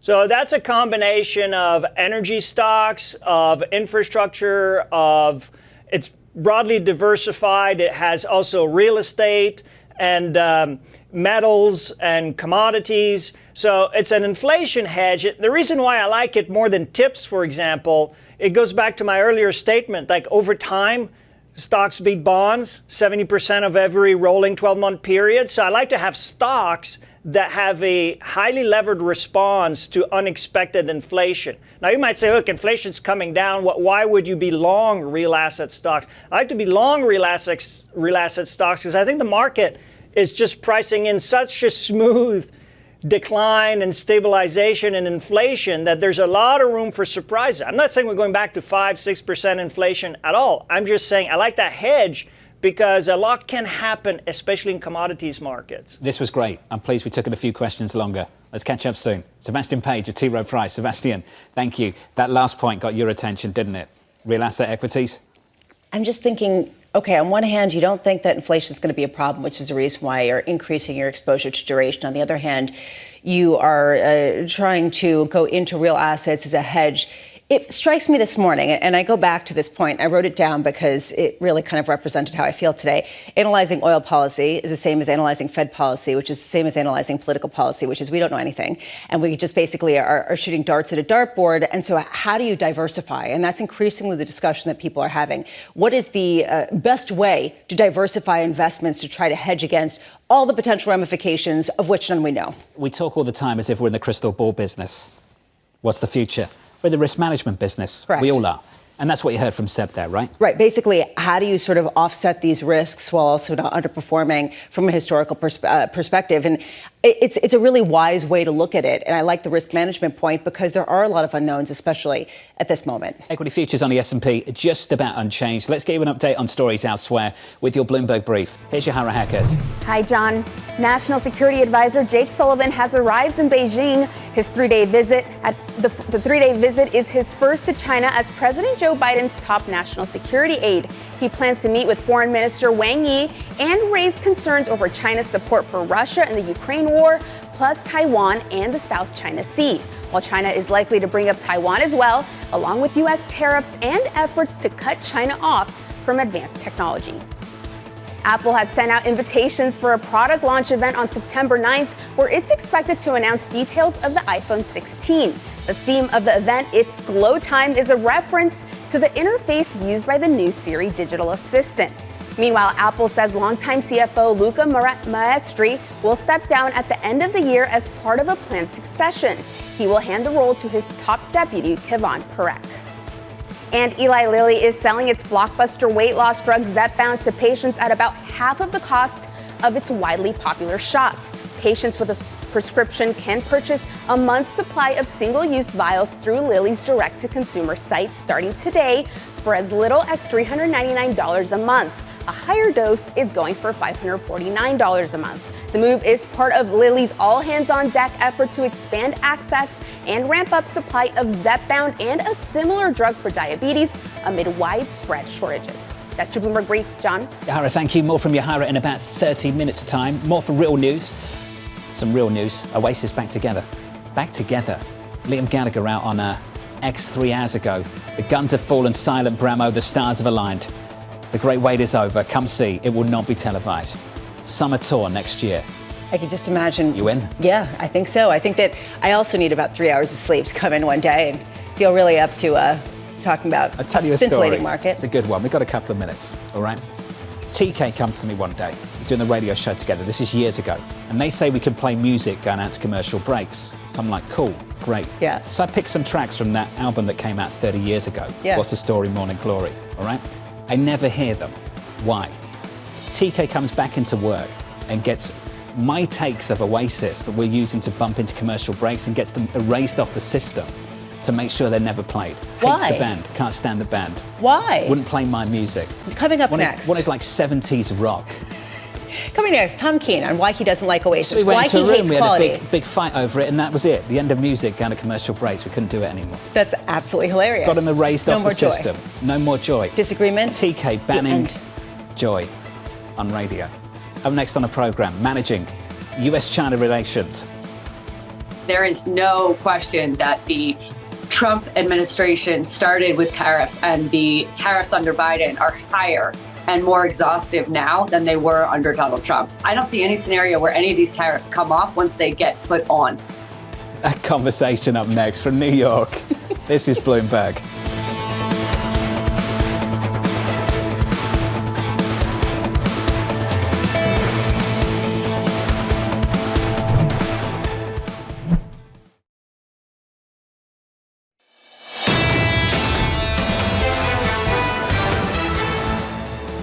Equity futures on the S&P negative by 0.05%. In the bond market, yields higher by 3 basis points. The 10-year 384.63. Under surveillance this morning, managing US-China tensions. There is no question that the Trump administration started with tariffs, and the tariffs under Biden are higher and more exhaustive now than they were under Donald Trump. The USTR, the Department of Commerce, all the investment restrictions, export control restrictions are only growing. I don't see any scenario where any of these tariffs come off once they get put on. Here's the latest. US National Security Advisor Jake Sullivan visiting Beijing for wide-ranging talks with Chinese officials, expected to raise the issue of tariffs. The nation facing new tariffs from Canada as the country lines up behind the United States with a 100% levy on electric cars with 25% tariffs on steel and aluminum. Bloomberg's Mike Shepard joins us now for more. Shep, that's the purpose of the trip. What's the prospect that we get any real results from the trip? Well, look, the real result in this, if you're looking at it from the Biden administration's standpoint, is to really keep things from getting worse than they are. And let's be frank, relations with the second largest economy are not great right now. We've heard the litany of things that have been imposed by the U.S. and by other governments against China when it comes to its economy, when it comes to electric vehicles. And all of those things are really weighing on the relationship. And especially because we're also seeing a softening in the Chinese economy. We saw some signs of malaise in China's economy among Chinese consumers today when Timu's parent, PDD Holdings, gave a gloomier outlook than had been expected by investors. And while it's not connected directly to Jake Sullivan's visit to Beijing, it is certainly overshadowing it, and it is one of the things that is driving Chinese officials' concerns. They're watching their own economy at home and anything that might be affecting it. Shep, we spent a lot of time talking about the prospect of more tariffs coming from the former President Donald Trump. You heard the words there from Henrietta Trace of Vader Partners, who said there is no question that the Trump admin started with tariffs, and the tariffs under Biden are higher and more exhaustive now than they were under Donald Trump. Do you think we've read this story wrong? What can we expect from Harris? Well, we're not seeing any signals that Harris is going to take her foot off the gas if she's elected president and her administration takes office in January. Everything that they have signaled so far is a continuing tough stance on China.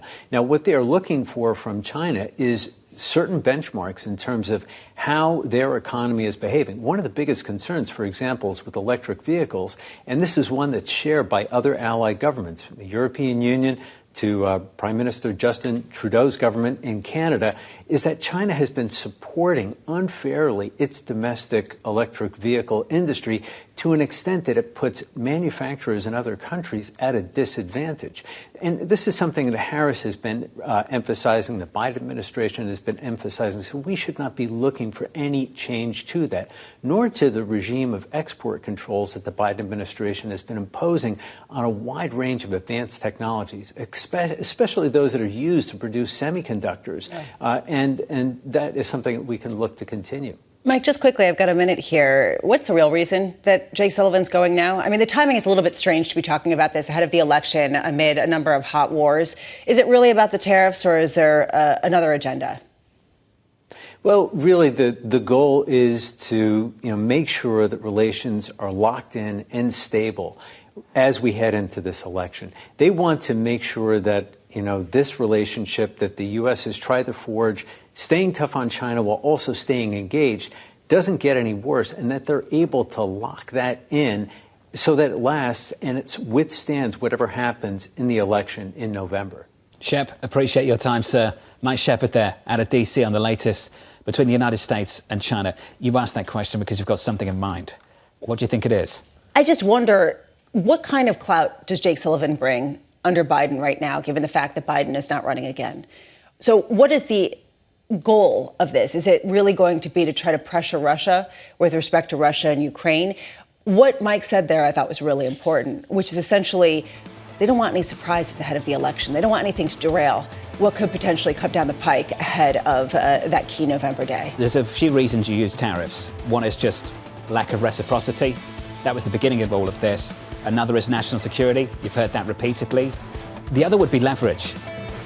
They've failed to use this as a point of leverage. Big, big failure. More on that still to come. This is Bloomberg.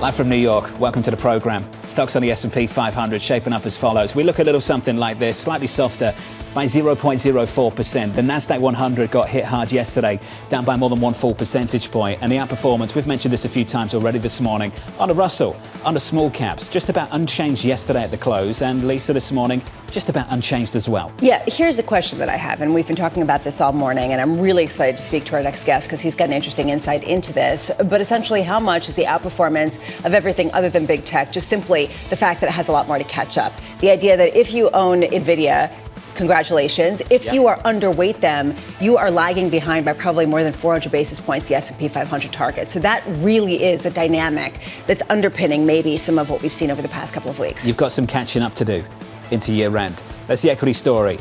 Switch up the board, turn the page and get to the bond market. I'll talk about some supply for you, just for Lisa. Thank you. 2-year notes coming later, $28 billion worth tomorrow, $70 billion worth of 5-year notes after that, $44 billion of 7-year notes. How much of a test is this, given how quiet things are?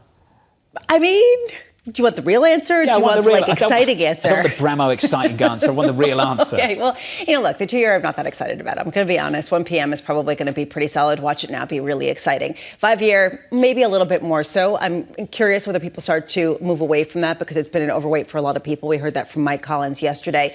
7 years where I'm focused. I want to understand how much people are, foreign buyers in particular, are not buying U.S. Treasuries anymore, especially if you're talking about the possibility of a Federal Reserve that's trying to get ahead of any kind of downturn. Does this mean that longer term you're going to see higher inflation and higher benchmark rates? I mean, these are some of the questions that people have going forward that I think will make the 7-year more interesting. It makes me think of that Stephen Chen argument that we've been talking about here at Bloomberg. And thanks to the team over in London for writing up this story. Chinese companies may be enticed to sell a $1 trillion pile of dollar-denominated assets as the US cuts interest rates.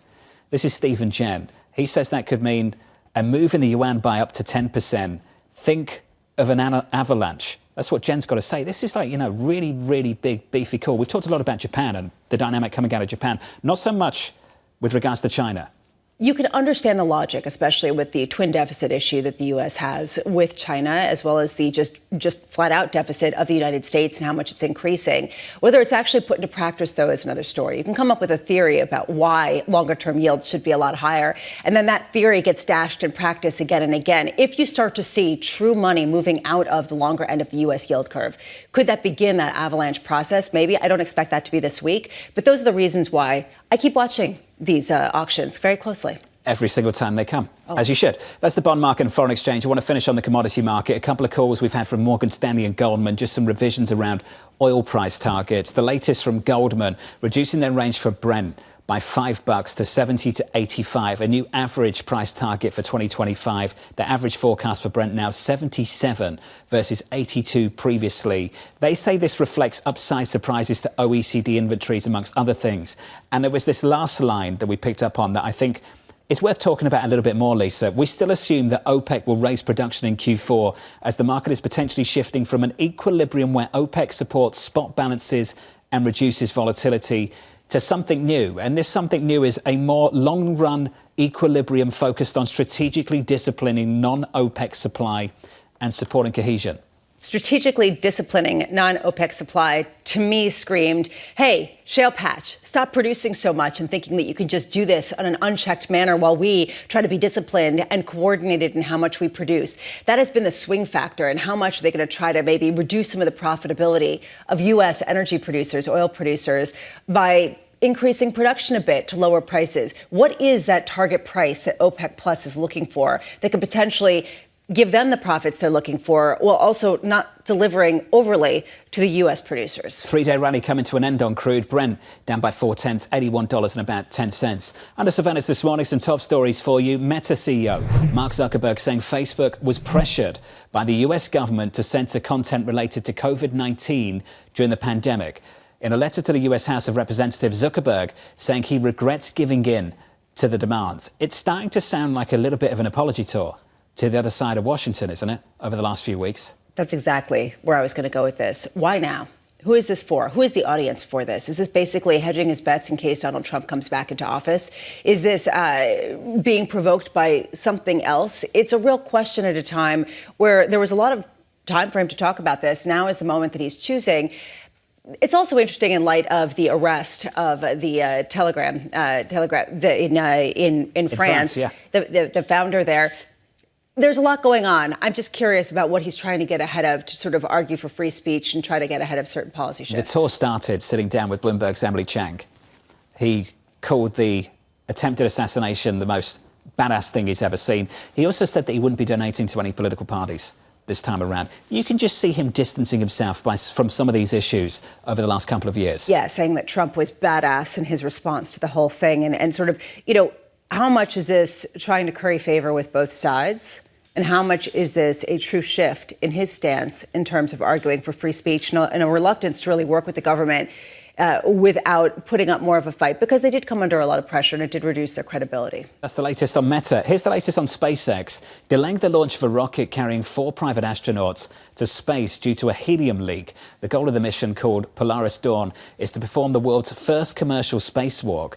The next launch window is set for tomorrow morning. Of course, SpaceX in the spotlight at the moment because they're bailing out Boeing in a major way, potentially, in the next few months. Bailing out or replacing is sort of going to be a key question going forward if Boeing decides to discontinue their space program. To me, this also raises this question of, okay, how many billionaires are there out there who will pay for a spacewalk? I mean, is this sort of the next frontier? I can imagine, my boys grow up. I think if they ever had that kind of money, that's probably what they would do. And they get to wear really cool spacesuits that I spent a lot of time focusing on yesterday. This venture's less about tourism, though, right? This venture, a real sort of like commercial business purpose to what he's trying to achieve here. Yeah. Well, I mean, this is part of it. There's also this issue of how much are they going to be pairing with NASA. But really, the commercial aspect is a big question mark. What is the ultimate goal? We don't know. We'll work it out slowly. I still can't believe there's people stuck in space and it's not the top story every night in this country. Do you know the guy has 2 kids, 2 daughters? How many people know the names of these people? I mean, I was looking up. Well, if you want to know, it's Barry Wilmore. Thank you. And Sunita Williams. They're stuck in space. It's like a total failure of media coverage. If this was the 60s or the 70s, can you imagine every night there'd be like day 65, stuck in space? I think we should bring that. You'd have interviews with the family members. It would go on and on and on. It'd be a top story in this country. This is an open invitation. But what does Barry that tell you? Wilmore, Is this faith Sunita in Williams. SpaceX and Elon Musk just to sort it out? Is that what this is? Is that why you don't get that much attention on this story? This is just simply a law of numbers, that there have been so many people that have got up into space that it's almost considered humdrum or quotidian. I mean, that's sort of more than, say, the 1960s. Can you imagine how humdrum people think going to space for a few days and coming back 6 months later might be for the people up there? Like, it's a nuts story. Yeah, anyway, all right. Good movie. Let's talk about NVIDIA. NVIDIA tomorrow. Results due out after the closing bell. Expectations are really high, with analysts anticipating another strong beat that could prompt the chip maker to raise its profit guidance. Matt Stucky of Northwestern Mutual writing the following: there's a risk that the guidance doesn't meet rising expectations. NVIDIA has been the driving force of positive earnings revisions to the S&P 500 for the last year and a half. AI needs to continue to be an area of investment and ultimately ROI for these trends to continue. Matt joins us now for more. Matt, it's good to see you. Thanks for your patience, because we've got a lot to talk about. Let's just take a big step back and think about the return contribution of NVIDIA to the overall market over the last 18 months. Has this been unsellable? Is it still unsellable for a lot of people you speak to? I think it is still one of those areas that some portfolio managers are afraid to step into now because they feel like they've missed out on the move. What's so unique about NVIDIA is that if you rewind the clock just a year ago and looked at what they were expected to earn in 2025, it was around $1.50 per share on a split adjusted basis. Today, it's around $4 a share. And so we've seen just the fundamentals accelerate in such a unique way for this company that it's caught a lot of portfolio managers just simply off guard. And like you said earlier, if you didn't have this in your portfolio, you're immediately behind the 8 ball as it relates to the market benchmark by 400 basis points. And so it's a really, really challenging stock for portfolio managers to get their head around. Can you just frame the risk event that is tomorrow afternoon? How big a risk is this, and how is it priced? Well, looking at the implied move, it's fairly average for NVIDIA. It's about a 10% stock reaction, plus or minus. if you were to go back a few weeks into NVIDIA's price action, the stock was trading south of $100 a share. And I would say the setup there is pretty bullish into the print. But now we've rallied about 30% or so. And so you're looking at more of a balance there between upside and downside. And the key here is probably Blackwell commentary for their new systems, which are scheduled to start to really ramp up production in the January quarter and into 2025, really carry the momentum for NVIDIA. I think some of the concern about some of the ongoing kind of manufacturing complexities with this is causing some consternation, whether or not they're going to be able to hit that ramp up in production. And so commentary during the earnings call might change the direction of the stock reaction. And so it's going to be really important to tune in, not just to the earnings report and guidance, but also tune into the call to see how that production ramp is tuning up. You said it's about average, a 10% move. But let's put that into market cap perspective, considering how much the stock has rallied over the past year, so far this year, 150%, I believe, so far in 2024. That means that would be a decline or an increase of $310 billion of market cap. That is 2 Disneys. We're talking about a lot of money that gets moved around with just what is an average move on a day of earnings for NVIDIA. Where does that money go? Does this create a risk-off feeling broadly, or is this something that gets transferred into some of the less loved stocks? Well, it's over 6% of the S&P's market cap in terms of its index weight. And so it's increasingly a bigger component of kind of where the trend and momentum of the market goes. Revisions are a powerful thing. We talked about how the expectation for 2025 earnings have risen more than 150% year over year. If that were to continue, that takes away some of the underlying positive factor revision for the overall market, just given its weight and how much the fundamentals have accelerated for NVIDIA. Does it talk then to the broadening out? Does that kill the broadening out, or does it fuel it? I guess, is it considered something of a risk-off moment more broadly for other stocks, or is this actually something that gives people the ammunition to diversify in a more significant way? I think if you look at the market and you take away the Mag 7, what are the fundamentals looking like year to date? So earnings revisions there have actually come down about 7% year to date, not flat like the whole market is. So if you take out NVIDIA, you take away some of that fundamental support to the earnings guidance for the S&P 500. And so to me, I think it's more of a risk-off environment, like you said, not necessarily fuel for rotation. Matt, lots of people would talk about the secular growth story that underpins this stock. How would this stock behave in an economic downturn? How defensive is a name like this? Well, NVIDIA is high quality in the form that it has some of the highest margins in the world for a company. It's also high growth, but it's not defensive. The beta of the stock is 1.7, so it's not where you go for kind of sheltering up if the macro were to roll over into kind of economic contraction zone. That's kind of more utility, healthcare, that kind of environment. It's not NVIDIA. Do you think that makes sense? Is that the way it should be? Is there a disconnect there that you think that we can explore? I think given the amount of derivatives attached to NVIDIA, the options market and how much gamma is in that space, it makes sense to me. If you have a longer term time horizon where you're looking at 3-4 years and the earnings growth and the story for NVIDIA continues, it does become more of a secular growth kind of area for portfolio managers to focus in on. Matt, this was great. Appreciate it. Some fantastic work. Matt Stucky there of Northwestern Mutual. Just a programming note. This is one not to miss. Tune into Bloomberg Technology. Special coverage tomorrow, 6:30 Eastern Time. An exclusive conversation with NVIDIA CEO Jensen Huang. Do not miss that. Let's get you an update on stories elsewhere this morning with your Bloomberg Brief. Here's Yahara Heckes. Hi, John. Wall Street is starting to sour on the outlook for crude next year. Goldman Sachs and Morgan Stanley lowering their price forecast. They now expect Brent to average less than $80 a barrel in 2025. The banks expect the crude market will be in surplus with prices trending lower over the next year. Oil is pulling back today after a 3-day rally. Meanwhile, Donald Trump is already thinking about who he'd put in his cabinet if elected to a second term in the White House. Trump saying he would ask Tesla CEO Elon Musk to serve as a federal cost-cutting consultant, but noting the billionaire might not have time. Trump also said Musk could give some very good ideas on things like AI. Musk endorsed Trump last month and created a super PAC to support his re-election effort. And British rock band Oasis has announced a 2025 reunion tour, ending a 15-year hiatus and seemingly a feud between brothers Noel and Liam Gallagher. The band posting on X, quote, "This is it, this is happening," and hinting at past tensions, saying, quote, "The Guns have fallen silent, come see, it will not be televised." The announcement includes 15 shows across the UK next July and August.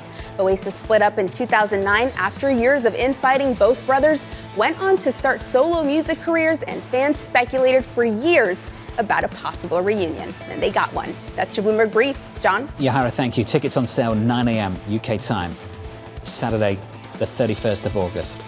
Today is going to be the day that they're going to throw it back to you. Nice. Nice. By now, you should have somehow realized what you got to do. Yeah. Which is buy tickets. Of course. That was good, right? That's great. Thanks for reading the lyrics. Appreciate that. Good. Throwback, Bramo. Up next on the programme, the selective consumer. The customer's still a little bit squeezed by inflation. That has not gone in the opposite direction. From those discretionary spending companies, you want to hear that consumers are still looking for ways to continue their spending. Oliver Chen, up next. This is Bloomberg.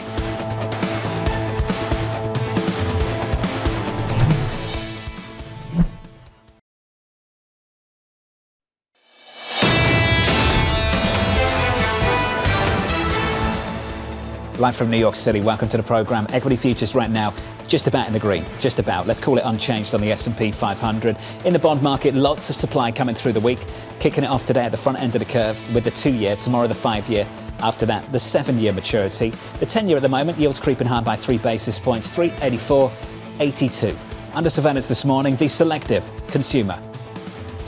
We've got a lot of information coming about the consumer. We've already heard from some of those big box retailers, and their results have been positive, a theme that seems to continue as long as retailers are providing value to customers. Obviously, customers still a little bit squeezed by inflation. That has not gone in the opposite direction. From those discretionary spending companies, you want to hear that consumers are still looking for ways to continue their spending.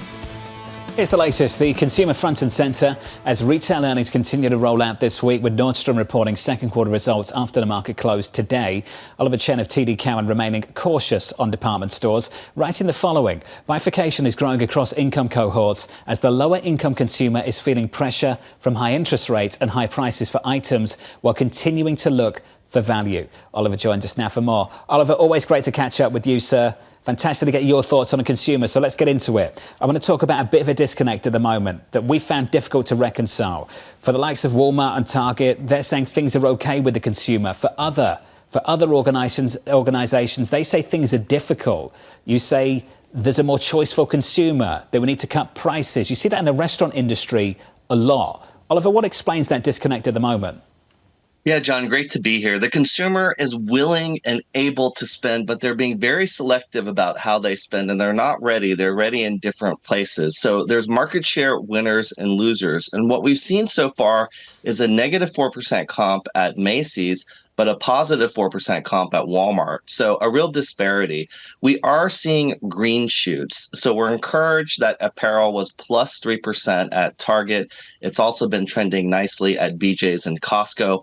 And Walmart is seeing better, flat discretionary trends, which is much better than negative. So things are moving in a better direction, but there's winners and losers. I would say department stores are in a tough place because they still need to appeal to younger consumers, and they're also facing ongoing share losses from the off-price sector. On the other hand, a retailer like Walmart has both needs and wants, meaning it has food and discretionary items. That is a winning combination in this market where there's lots of cross currents and the consumer is feeling pinched, specifically dairy prices, egg, food, as well as higher interest rates is leading to consumer confidence being very volatile. So it really is very mixed. You've explored the consumer discretionary recession in different parts of the world as well. I want to talk about the geographic differentiation as well. China is a hole that some companies based in the United States are stuck in and maybe can't get out of for quite a while. Oliver, what names are suffering from exposure to China, and what names are you looking to avoid? Yeah, John, unfortunately, luxury goods is in a tougher spot now with, as you know, China and the property market and valuations and consumer sentiment. Traffic's been tougher. So we've been watching the turnaround at Gucci. It's been cautious at Kering, and traffic, as well as that repositioning of the Gucci brand, is still something that's happening and we're cautious on. We're more positive on Louis Vuitton, LVMH, and the bargaining power they have and the leverage they have in terms of price increases and the $10 billion of marketing they spend. So we are recommending LVMH. We're more cautious on Kering. Overall, China and the China issues will continue to weigh on that consumer for the foreseeable future because housing valuations may not turn around for a while. And we're hopeful that the consumer will still spend, but the consumer there could save. That will cause more problems as well. You talk, Oliver, about the winners and the losers, and you talk about it with respect to luxury, but just in general, in certain retail brands, you see this, for example, with Adidas and Nike losing share to the likes of OnCloud or Hoka. How much are you seeing a certain recipe that is becoming a trend for the winners versus the losers? Yeah, Lisa, the barriers to entry are lower than they've ever been before. So new, smaller brands can innovate and launch and captivate the consumer.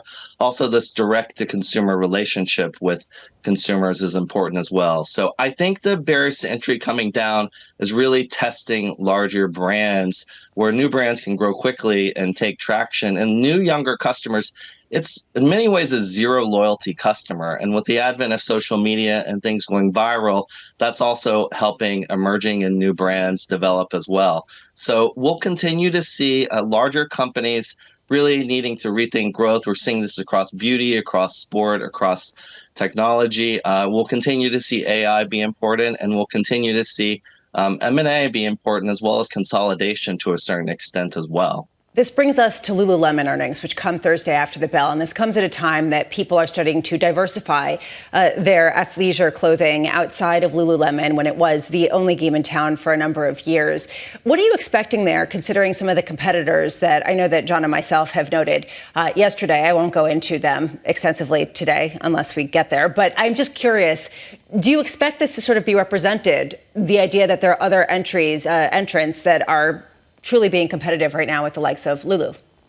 Yeah, the market has structurally moved in terms of comfort and performance. At Target, we saw very strong performance apparel. So thinking about stretch, four-way, thinking about the versatility and fabric technology, competitors have naturally entered this space in terms of being alternatives because it's attractive and it's structurally where the consumer is moving.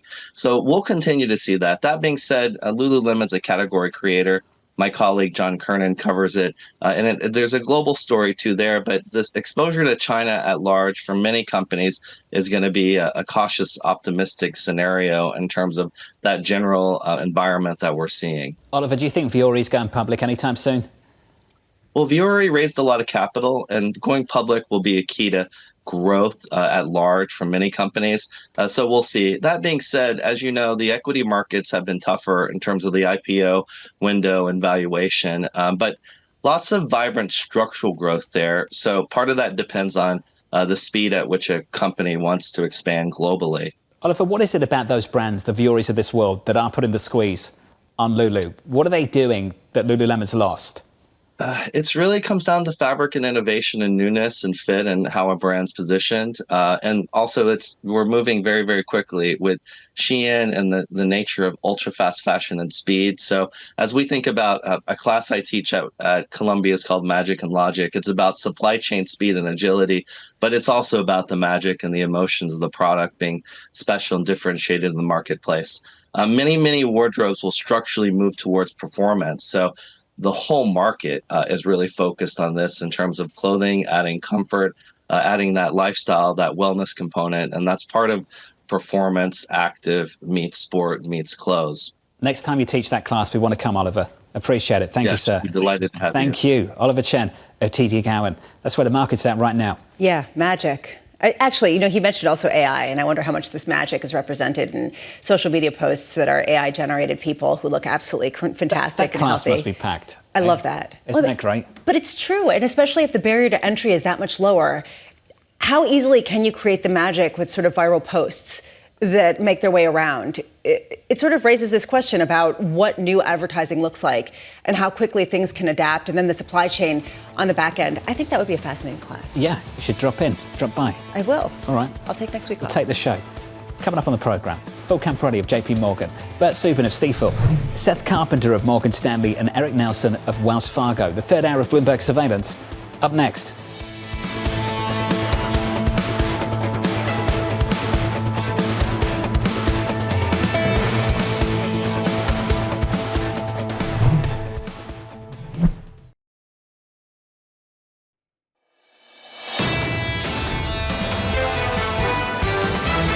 My baseline is that the Fed cuts by 25 basis points. I think they'll go fairly slowly and feel their way along. I'm kind of discounting the probability of 50 basis point cuts at this point. It's going to take a little bit more weakness, or materially more, to push the Fed to 50. They're probably going to start in September with 25, but I really hope they ramp up the pace to 50s. This is Bloomberg Surveillance with Jonathan Ferro, Lisa Abramowitz, and Anne-Marie Hordern. This is what summer was supposed to look like. This screen right here. Equity futures going nowhere. It's meant to be calm. Stocks not doing much. No big events, no political changes, no big central bank pivots. Just stocks not doing much, so you can sit at the beach and just wait it out until after Labor Day weekend. This is not the summer we've had, Lisa.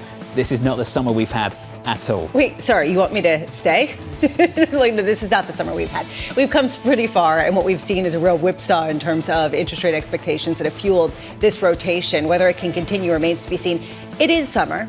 It is quiet, which makes tomorrow all the more notable when we get the biggest company in the S&P 500, a $3.1 trillion company, going to be reporting earnings that has driven all of these gains in the indexes so far this year. It does raise a question about how the quietness of this trading activity really does influence the potential magnitude of the move on the heels of those results. The week begins on Wednesday with NVIDIA earnings. Ed Ludlow sitting down with Jensen Huang of NVIDIA later on in the evening. Do not miss that conversation. And for a lot of you, the big one is Thursday morning, 8:30 Eastern time, jobless claims. Given how the leadership has shifted in this equity market, Lisa, I just wonder, we've gone to small caps, regional banks, moved away from big tech. Does that make this equity market more insulated from a downside surprise on NVIDIA tomorrow afternoon? We were playing with that idea with Matt Stucky just there of Northwestern, and he said no, not at all, actually. If you get a downside surprise for NVIDIA, considering how much that's really led all of the gains so far this year in the S&P 500, that'll be a risk-off move, period, full stop. And so that really is the question that I have. How vulnerable is this whole healthy rotation, this whole kind of soft landing nirvana that we've been experiencing?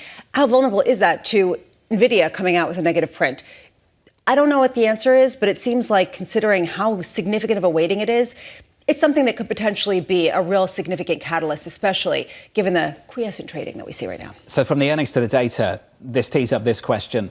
And my answer, I sense from the guests we've had so far that they'd rather take 230 on jobless claims, an inline jobs print on September 6th, and a 25 basis point cut, instead of pronounced weakness in the labour market over the next few weeks and this conversation about maybe going 50. That's my take from what people have said. I'm not saying that's the right call. That seems to be the call of the moment. Essentially, the Fed is going to cut rates, possibly quite considerably. But the key is whether growth holds up or not, whether maybe the rate cuts that people are pricing in overstate how much of a soft landing we can actually have and how strong the economic data is. People would take an economy that is stronger versus more rate cuts, because essentially that's what's going to keep fueling growth. Question is, can the Fed cut nearly as much as people are expecting unless you get that kind of weakness? And frankly, I'm not getting a clear answer on that. 230 is the estimate, in at around 230 on jobless claims for Thursday morning, in line with the previous week as well. Equity futures just a little bit negative here, down 0.1%. For the broader market, in the bond market, yields creeping a little bit higher, up by 3 basis points, 384.82. The FX market, a snooze, just like stocks. Euro dollar 111.61. Coming up this hour, we'll catch up with Phil Camporeale of JP Morgan as investors await NVIDIA earnings, Bert Subin of Stifel as Boeing deals with yet another blunder, and Seth Carpenter of Morgan Stanley on the possibility of a dovish September surprise from the Federal Reserve. We begin with the big issue. Markets on hold ahead of NVIDIA. The Nasdaq 100 under pressure as traders await tomorrow's results from the AI giant that's become a critical market driver. Phil Camporeale of JP Morgan staying bullish with this to say. The concentration of stocks driving the market higher makes sense to us, given the ability for those companies to manage the current levels of rates as well as the earnings supporting valuations. We believe the momentum in equities can continue. Phil joins us for more. Phil, good morning to you. Good morning. Let's get to some of your calls. Overweight US stocks, EM, Japan, high yield credit. What aren't you overweight right now in this market? Yeah, so we're not overweight cash, and I love your quote that I saw on one of the monitors that said T-bill and chill. That's like nails on a chalk. I'm probably dating myself with this reference, but that's like nails on a chalkboard for me, John. I'll tell you, we still run into that problem, and I'm not talking about should you be in equities or should you be in cash. Okay, I'm a multi-asset portfolio manager. I believe in diversification, and a diversified portfolio last year, when the Fed wasn't cutting rates, was up 16, cash was up 5 on the year. This year, this diversified portfolio is 60-40, is up about 11, and cash is up about 3.5. So we're tripling the return on cash for folks that should probably be in diversified portfolios. And I loved last Friday morning at 10 a.m. The time has come for policy to adjust. I mean, that's like music to the ears of investors after 2 very long years. 2022 was the economy is going to have to go through some pain in order for us to achieve our dual mandate. I still remember pain. And then last year it was basically the message was we're either going to be high for longer or even higher for longer. So I think what we're looking at when we believe the momentum in equities can continue is that these cuts, I think, are going to grease the wheels for the soft landing. And, you know, the Fed cutting without a recession and what we believe between 4 and 5% nominal GDP growth, every investor should be raising their hand for that. For a while, the sales team, I imagine at JP Morgan, were calling clients and saying, you really should get out of cash. We've got this bond fund. Allocate some long-dated debt. Go into credit. All sorts of things with Bob Michael and co. Have some fun. Are they calling you now, after Friday, to make that move? How resistant have they been? Yeah, the credit story is still loud and clear. Because the credit story for us is we'd rather play offense in fixed income than defense. So the high yield story, while spreads aren't super wide and we're not going to get this crazy total return, we'll get the total return in equity, John. But we're going to out yield what we believe treasuries and just the core bond funds can do over time, which is a form of alpha. Less glamorous than NVIDIA, but it is a form of alpha. But importantly, like this diversification story, what we've seen is that as soon as inflation hits 3 or below, and we're at 2.9 on CPI, you get the right way correlation back with bonds. So you can get a day like August 5th, the highest intraday volatility in the history of the equity market, my first day of vacation, thank you very much, and we can hold on to our overweight to stocks and credit in that environment because we believe that finally bonds are going to be the diversifier that we expect them to be. If that's the case, why underweight U.S. government bonds? Because recession is not the base case. We're neutral to our benchmark, okay, in terms of duration, but we'd much rather play the high yield story. So spending the cash in high yield versus the ag. But we don't want to be underweight. We don't want to be underweight in an environment where bonds can protect us. We were talking to Sebastian Page of T. Rowe Price earlier, and he was talking about how it's important to sort of hedge against a multitude of risks, including owning government bonds in case there is a bigger downturn and holding hard assets in case the inflation picks up more considerably. Why, in your asset allocation, are you overweighting so significantly the idea of a soft landing and a positive economic backdrop? So it still goes back to us, Lisa, that this is an economy that is interest rate insensitive. So you have a effective mortgage rate in the U.S. right now at 3.9. The average effective mortgage rate when we had a zero interest rate policy from 08 to 15 was 4.3. So in effect, U.S. homeowner with their biggest expense is paying less in their mortgage than they were in a zero interest rate policy, Lisa. So I think there's still interest rate insensitivity. And this, we think, is a cycle that has been trademarked by good behavior from not just the consumer who went out and refied in 2020, 21, and early 22, but also the corporate balance sheet looks pretty good going forward. So again, I don't want to give you the impression that it's rah-rah above trend growth. A necessary consequence of a soft landing is a landing, right? So you have to slow down some, and then that allows the Fed to bring the easing cycle into focus. 100 basis points by the end of the year, Lisa, I agree with you in your last statement. That's a little bit too much. I mean, we were when people were coming into this year and we had 150 priced in for the full year, people thought that was crazy. Now we have 100 priced into 3 meetings. I think that gets back to something that looks like 1 or 2 25 basis point cuts by the end. You're comfortable we can take some of that back and this market will hold up? What would that mean for leadership? Yeah, I think we saw a snapshot of that in the April trade when you saw the repricing of the federal funds futures market, John. I think that goes back to mega cap tech, right? So you have this small cap rally, the mid cap rally, all this rotation trade. I think that gives it up a little bit. And our highest conviction view is still cap weighted S&P, although our last trade was an equal weighted S&P, just because inflation is now at 2.9%, and that should expand some breadth. I just want to finish up with that last point, this idea of how leveraged this market is to big tech, and we do get NVIDIA earnings tomorrow. Yeah. How concerned are you that any kind of miss or not a significant enough beat could actually cause a bigger risk-off moment for the market? Yeah, I think that would be somewhat short-dated, Lisa. Getting back to the point that this market is driven by fundamentals, and it's not a gimmicky rally. Like if you look at the the returns of these companies, about half of the return has come from earnings and about half from multiples. If it was all multiples, I'd be right with you, right? But it's not that. But we do believe that they do have to continue to put up the earnings to support the multiples. What do you think of the move of regional banks? Just to sort of touch on that, what's happening with the financials? Yeah, a lifeline has now been given. You don't think it's a gimmicky rally? I don't think it's gimmicky rally because I don't think it's a gimmicky easing cycle. I think we're actually going to be in the beginning innings of an easing cycle, just not 100 basis points by the end of the year. If that's the case, we have the wrong view on equities. Got it, Phil. Thank you. Basically, he's saying they're not trash. They're not trash. I got that. Yeah, it basically stopped saying that. That was what he was saying. Is that what Phil's telling me? Phil was just telling you to stop. Me. Yeah, stop calling. Trying to start fights around the table or something. What's wrong with you? Oasis got back together. I saw that. Would you buy tickets? Yes, I would. But you would beat me to it. Okay. Would you like to go together? We can do that next summer. We'll make that happen, Phil. All right. Team outing. Phil Camporeale at JP Morgan. Phil, thank you, sir. Let's get you an update on stories elsewhere with your Bloomberg Brief. Here's your Hara Heckes. Hi, John. Eli Lilly is now selling vials of its blockbuster weight loss drug Zepbound to patients at about half of the cost of its widely popular shots. Patients with a prescription for Zepbound can purchase a month's supply of single-use vials through Lilly's direct-to-consumer site starting Tuesday for as little as $399 a month. A higher dose is going for $549 a month. The move is part of Lilly's all-hands-on-deck effort to ramp up supply of Zepbound and a similar drug for diabetes called Mounjaro amid widespread shortages.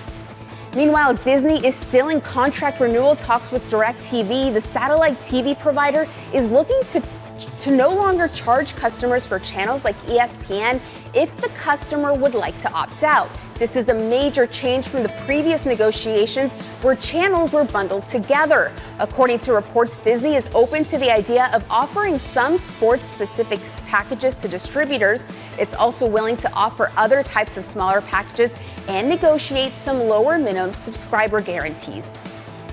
And history has been made in Major League Baseball with one player appearing for both teams in the same game. Danny Jansen was catching for the Toronto Blue Jays when their June 26 match against the Boston Red Sox was suspended due to rain. Jansen was then traded to the Red Sox in July, and when the teams resumed the match yesterday, Jansen was playing for the Red Sox. It's the first time ever a player has appeared for both teams in a single game. That's your Bloomberg Brief. John? Yeah, Hara, thank you. Pause. I've lived here a long time, and I've taken a lot of abuse about my first love, my second love, football. I saved. That was close. Yeah. Baseball. What on earth is that? How do you play for two teams at the same time? I thought it was very clear. What was just explained. The game was postponed to a different day, and he was traded. Between the 2 days. Shots fired. Yeah. Bizarre. Yahira did a great job with that. I get it. All right. Go Yahira. The Yankees getting it done. Yes, first place. I've just Tell seen my friend Tom, please. Above Baltimore. Up next on the programme, the morning calls. Plus, Bert Subin of Stifel as Boeing grapples with the future of its space programme. That's just around the corner from New York. This is Bloomberg.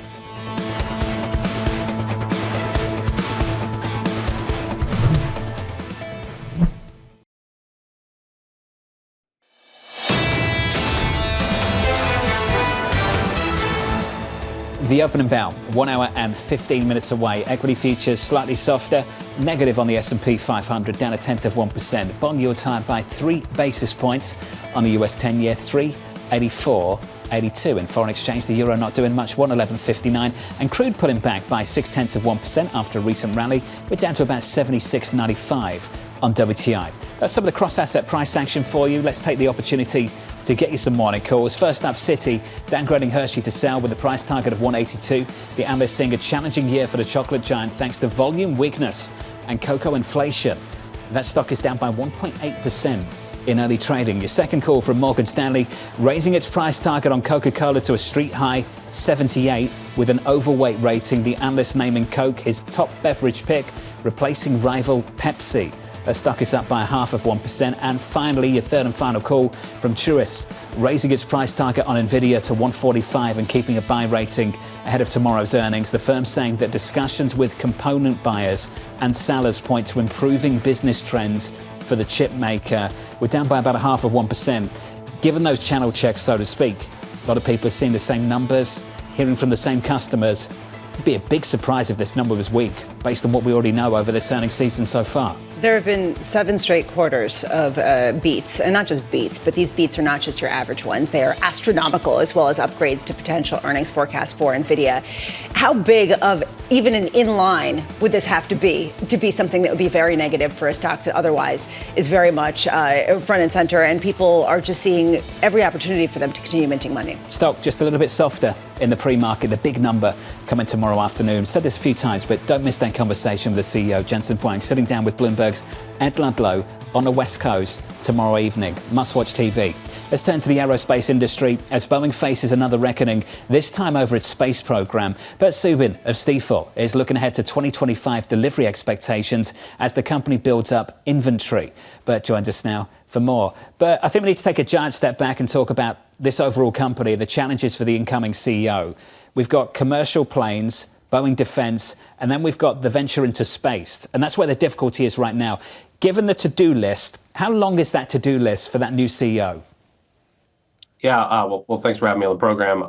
It's certainly a long to-do list. What we've been looking for over the last few months was first, to get a successor CEO in the door and to sort of check mark on that. And from here, Mr. Ortberg just started 3 weeks ago. And so he's in the process of, meeting with customers, trying to understand the problems and sort of put forth a solution. And so, unfortunately, you've seen a couple of, negative headlines over the last 2 weeks between the 777X having a setback and then Starliner, obviously, over the weekend, announcing that SpaceX is going to bring back the 2 astronauts up there.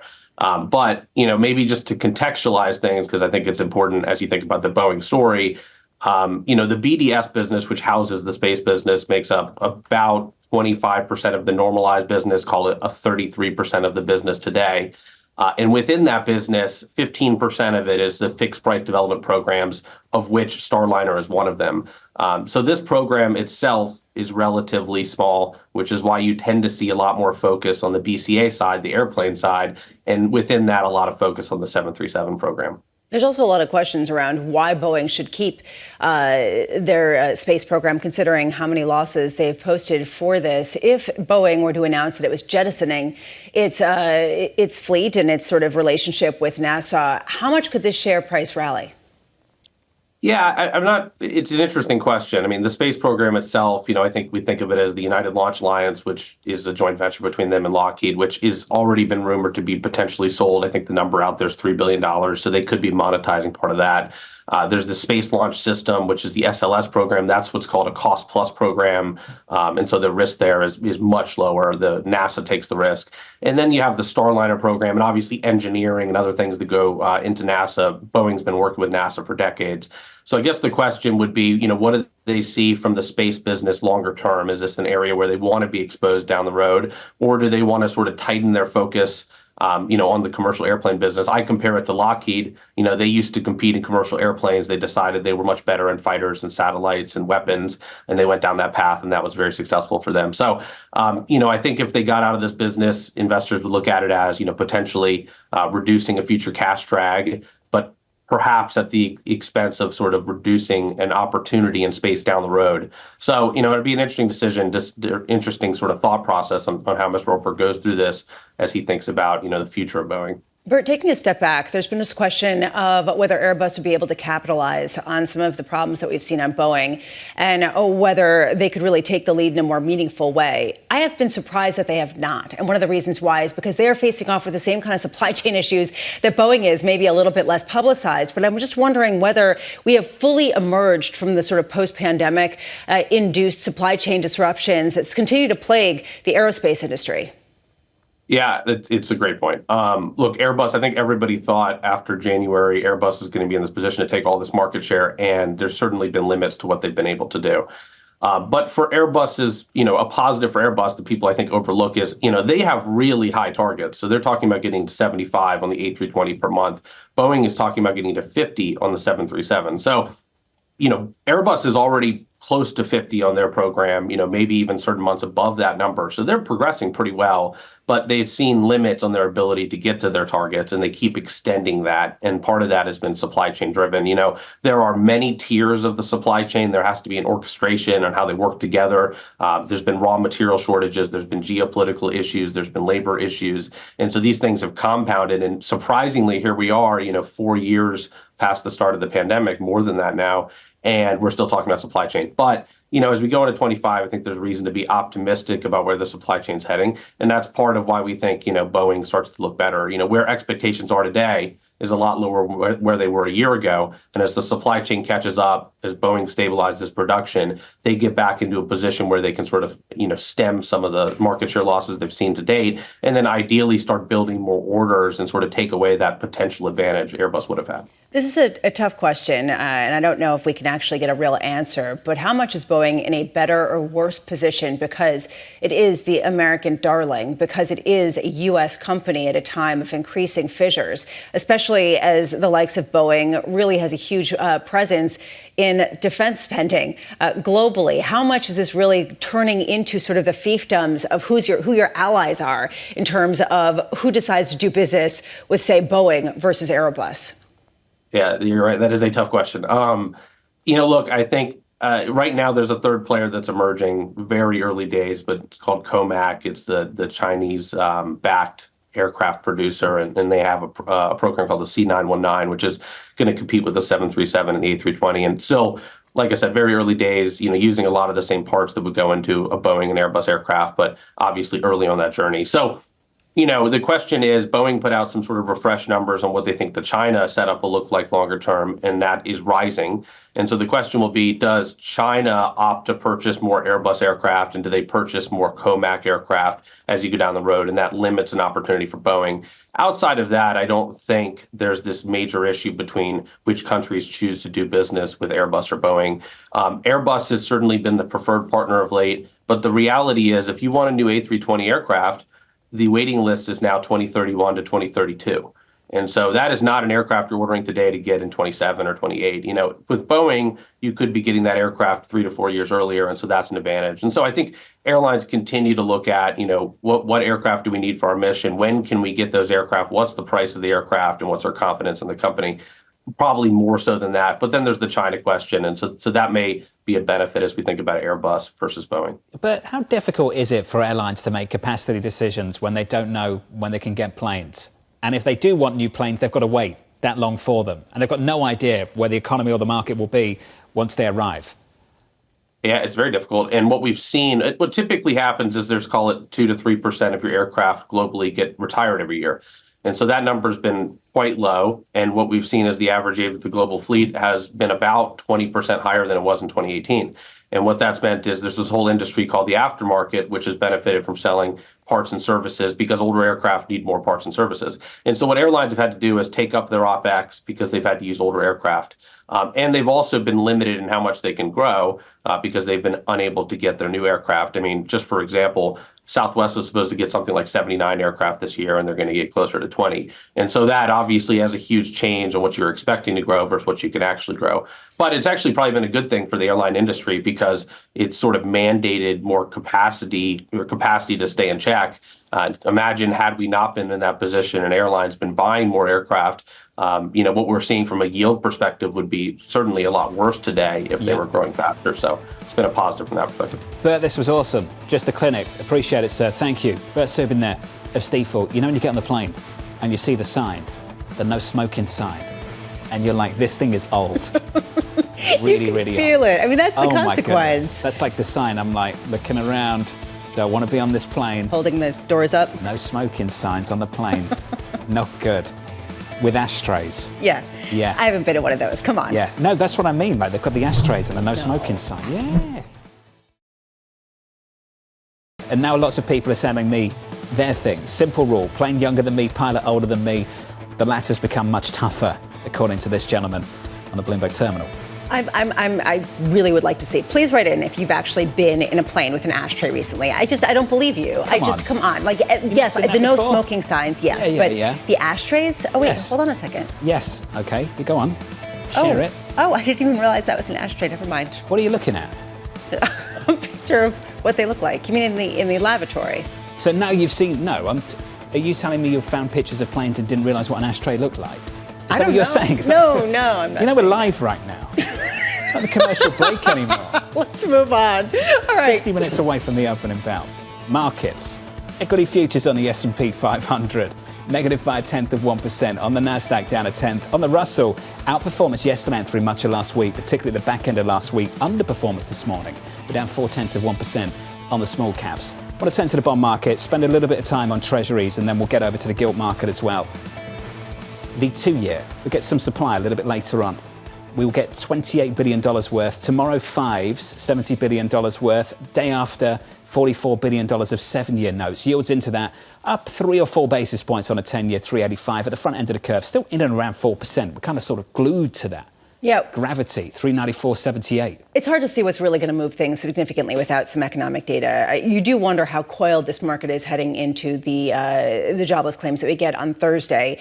But otherwise, I mean, the 2-year auction that we get later today at 1 p.m., unclear exactly how much that's going to move the needle, considering that there's plenty of demand. The 7-year auction, I think, gets more interesting on Thursday, and that's what I'm going to be watching. Gilts are going to get interesting. So let's switch up the board and get to the UK government bond market. Selling off as well, just a little bit. Yields are up across the board. From the 2-year out to the 30-year. We're up about 4 basis points across the curve, up a little bit more on a 10-year maturity. The words of Sir Keir Starmer, the British Prime Minister, that the autumn budget will be painful.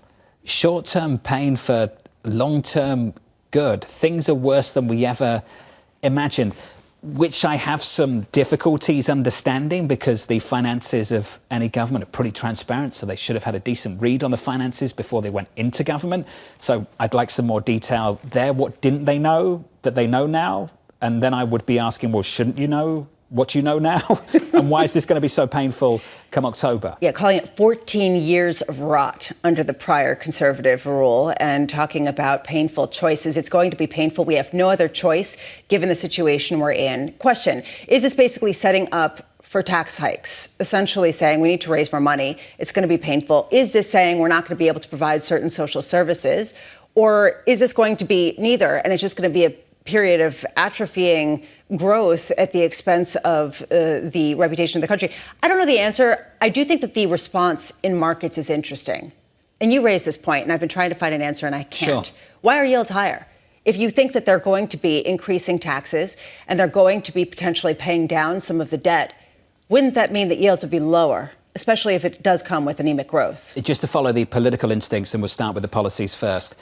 This is the Labour Party. They would say they're somewhat centre-left. You can decide where they would sit on the spectrum of politics. That's where they'd put themselves. Their instinct is to have a big role, that the state should be bigger. And my view would be that, given they think that we've had 14 years of rot, they believe there's enough money, there's enough things to spend money on. If you want to throw money at a lot of these things, you need to raise it. So you're going to see both, Lisa. You're going to see big spending programmes because we need to spend X on this, and then big revenue raises.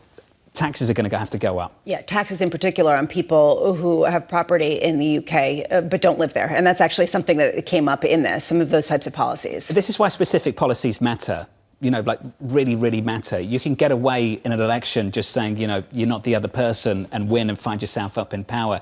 And then you can be on the receiving end of some of these policies in the country and think, oh, I didn't vote for this, right?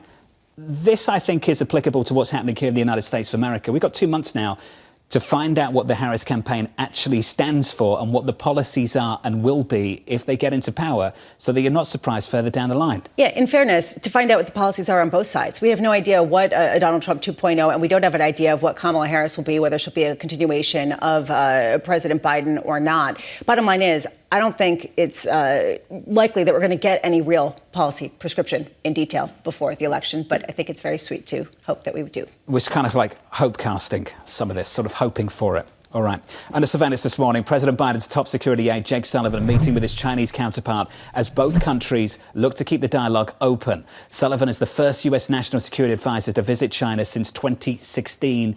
And Lisa's got questions. Why is he there? Why now, I think, is the bigger question, just simply because we're not very far out to when Joe Biden no longer is president. So it's unclear how much leverage there actually is or whether they're actually talking about policy. I think that what was really notable to me, and Mike Shepard of Bloomberg pointed this out earlier, this is a do no harm type of visit. Please don't surprise us with anything ahead of the election. Please try to get on board with us. Maybe even, could you work with us a little bit to try to create some peace between Russia and Ukraine? More than, say, the tit for tat that we had been hearing with, say, some of the visits we saw with Janet Yellen. They haven't been able to influence them on foreign policy at all, at least not publicly. Not that we've seen. We've seen no public policy shift out of China off the back of these visits at all, bottom line. Honestly, I just don't have a clear sense of what actually is discussed, whether they have leverage, who they're talking with, whether anyone in China has leverage other than Xi Jinping. I mean, there are a lot of questions about some of these negotiations. I'm just curious about the timing at this point, given the fact that to any extent that they didn't have leverage before, they probably have even less now. Yeah, that's the latest on that front. I want to turn to Apple. We promised you an update on this story a little bit earlier. The longtime Apple CFO, Luca Maestri, will step down at the end of the year after more than a decade in his position. Apple's saying he's set to take on a smaller role at the company, continue to oversee IT and real estate functions. So he's hanging around, but he's had quite a run. 10 years. And if you go back to 2014, I think he took over from, was it Peter Oppenheimer? Back in 2014, I think it was. And Oppenheimer was really responsible for that big change in the balance sheet at Apple, how to use the cash. And I always think of Apple as going from, say, the Steve Jobs years of product innovation to the Tim Cook years of just sort of like financial innovation, the financial engineering of the balance sheet, huge monster capital return programs. And Luca Maestri very much at the epicenter of a lot of that. And the transition to a services company. Not just a products company, but also very much a services company. All I can say is congratulations to Luca Maestri. I don't know if he's going to actually be spending a lot less time there in his reduced role, but he's 60 years old, has a pile of cash, and he could probably go spend it. So I assume he is going to have more time to do so. He's got one eye on a villa in Como and a nice Aqua Riva to go along with it. Stop projecting. You know, these are my wants, I know. Evidently. All right. Well, most investors await Nvidia earnings. There are two more data points this week that could factor into the Fed's next move. Thursday, jobless claims, and Friday, core PCE. Seth Carpenter of Morgan Stanley weighing in on the importance of jobs data for the Fed, writing this. The labour market is now more of a concern than before, and Powell wants no further softening. We maintain our view that the cutting cycle will start and continue with 25 basis point cuts, but a substantially weaker job market would mean bigger or more cuts. Seth joins us for more. Seth, good morning. It's good to see you. Great to see you, Jonathan. You teed it up. What's the difference between 25 and 50? What does that number look like? I think coming into the labor market report is going to be the big one a week from Friday. Probably something in the 100,000 range, especially when you consider that the last report that everyone freaked out about initially was suppressed by some of the hurricane effects.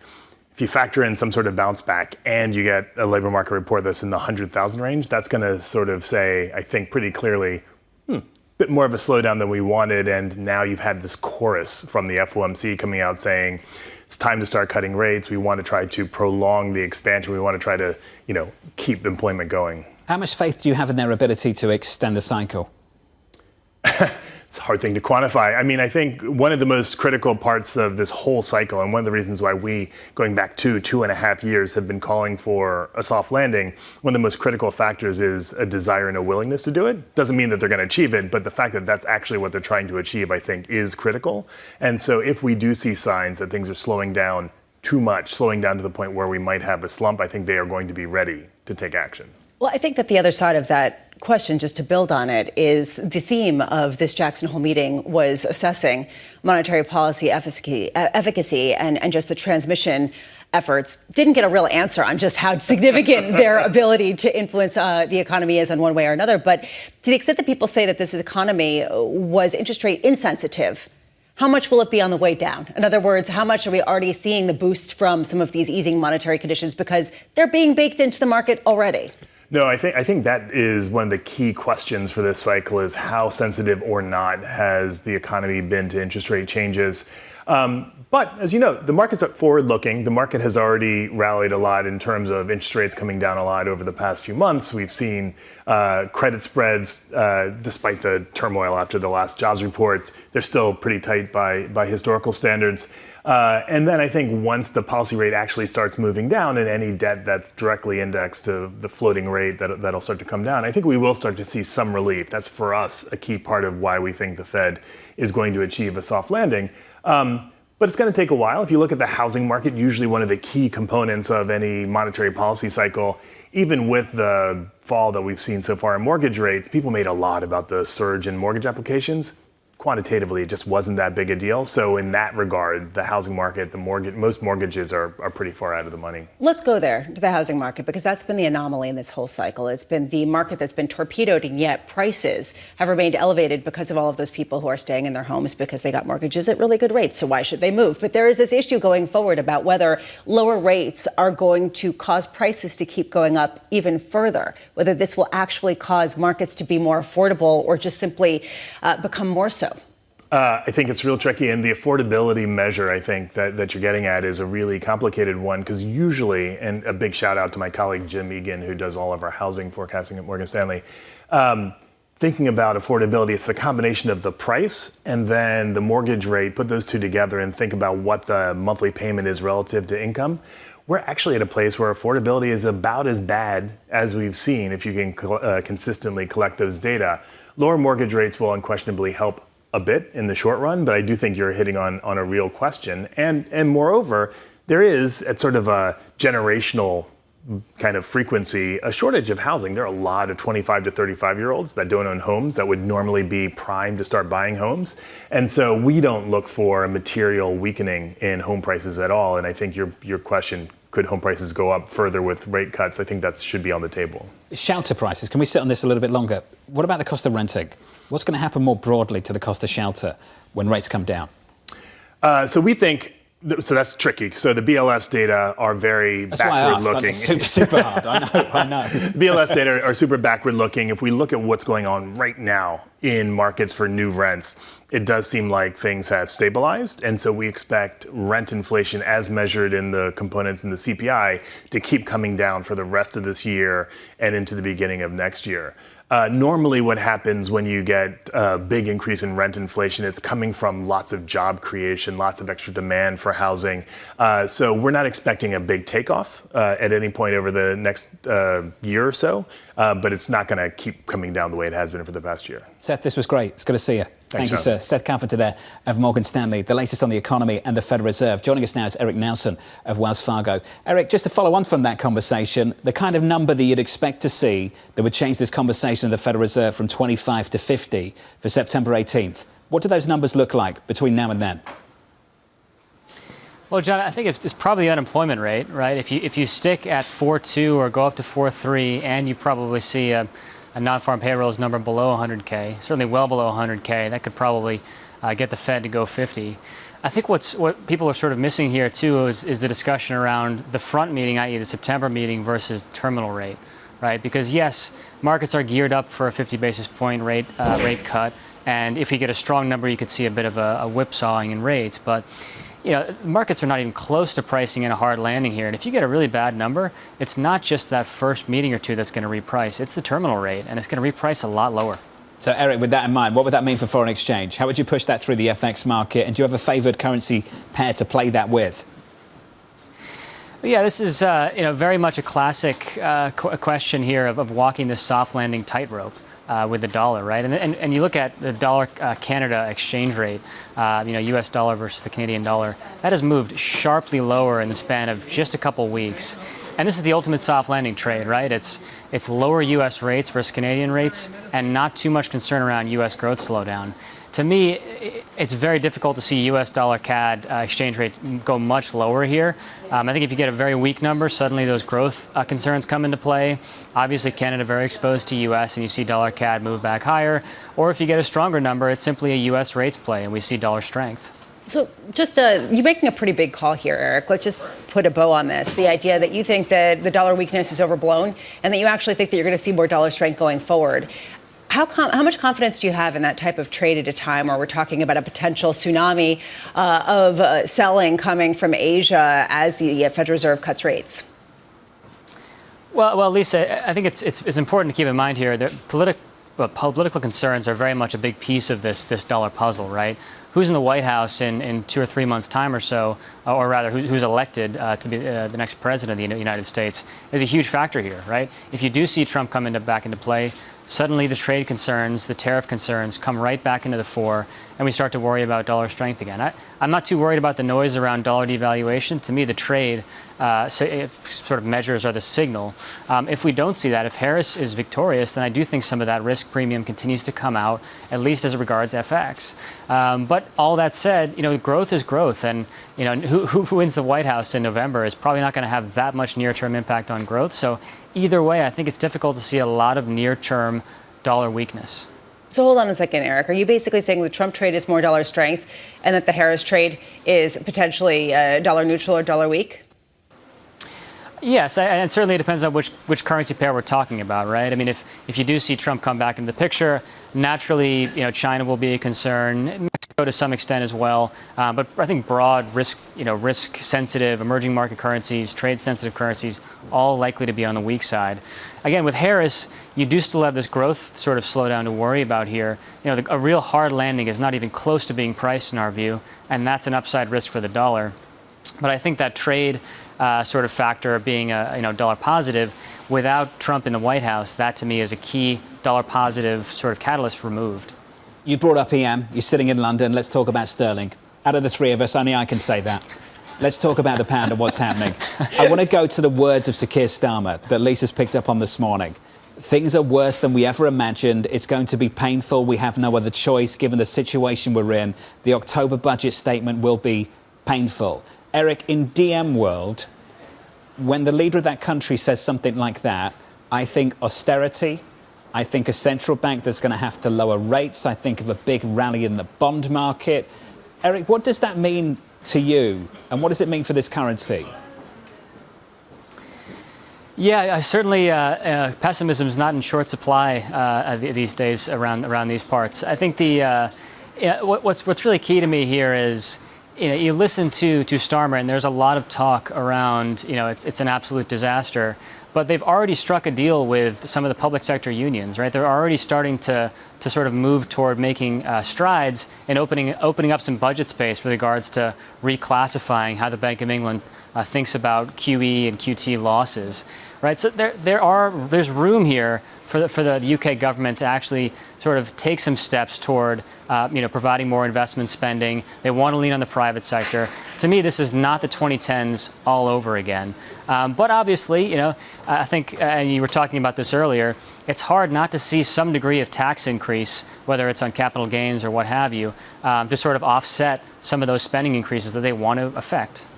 But can you just sort of build this out a little bit? Because we were struggling to understand, if you're raising taxes to pay for some of this, shouldn't that be positive for the overall budget? Why should you see some sort of sell-off in a bond market at a time where you're going to see slow growth and potentially some sort of retrenchment in terms of budgetary constraints? Well, I think what's key here, Lisa, is the fiscal picture is really just one piece of the puzzle, right? I mean, you look at UK wage growth versus any other country in the G7. It's still running 5-6%, a full 2-3 percentage points ahead of anywhere else. Services inflation, similar kind of picture, 5-5.5%.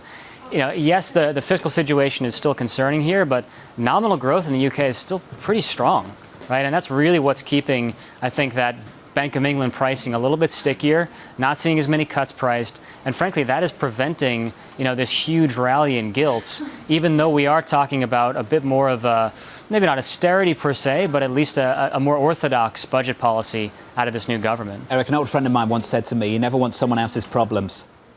And I think the same applies to countries as well, and economies. Everyone's got their own problems right now. The UK, Europe, within Europe, Germany, China, in the United States as well. Erik, when we start to hear things in the FX market about money coming out of the United States and going elsewhere, I've been asking the question, Lisa's asked it too, going where? Stephen Chen said this: Chinese companies may be enticed to sell a $1 trillion pile of dollar-denominated assets as the US cuts interest rates. He went on to say that move could generate a move in the Chinese yuan by up to 10%. Stephen Chen is a legend of the FX market. I am nobody to argue with him. I want your perspective. Erik, where do you think that money's going to go if it comes out of the United States? Do you think it will leave the US off the back of those rate cuts? Yeah, John, I'm not fully convinced on this argument. I think part of the issue is if you look at a fuller capital flow picture, say look at the FX settlement data, Chinese banks on behalf of residents, those are still pointing to outflows out of China, right? And we're not quite on the scale we saw in 2015-16. But it's pretty clear to me that, away from the export picture, people are still trying to get money out of China. It's a natural offset to the relatively wide manufacturing surplus we're seeing on the current account side. But it doesn't seem to me that there's this wave of money waiting to come back into China and out of dollars. And look, you go back to 2002, 2001, right? Very popular, massive inflows into U.S. tech in the late 90s. You saw money flow out of U.S. tech in 2000, 2001. Guess what? The dollar went up. It was global economic weakness. Even as the Fed was cutting rates, the dollar was pretty resilient. So there's a lot more to this picture here than just, who's buying what assets, in any sort of window of time. Got it. Erik, thank you, sir. Appreciate it. Erik Nelson of Wells Fargo out of London. Equity futures just rolling over, down about 1/3 on the S&P. With some news elsewhere with your Bloomberg Brief, here's your Hara Hackers. Hi, John.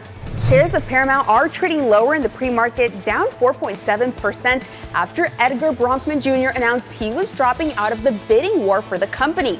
Bronfman submitted a $6 billion proposal for the entertainment firm last week, challenging an earlier offer from Skydance Media. Sources say Skydance accused Paramount of breaching the terms of their merger agreement by continuing to engage with another suitor.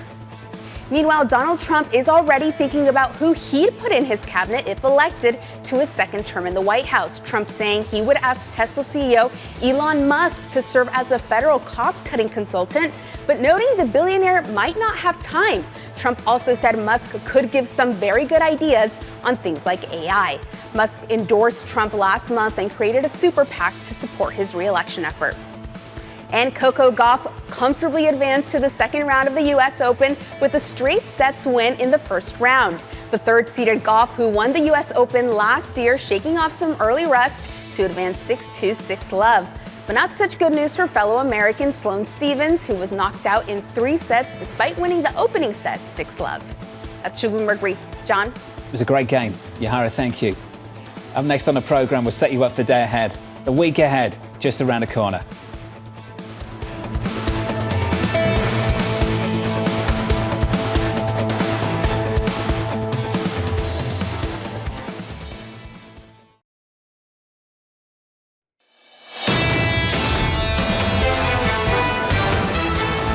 The opening about 36 minutes away. Stocks pulling back by 1/3%. Just a little bit of weakness building going into the cash open with bond yields a little bit higher. The 10-year continues to cheapen.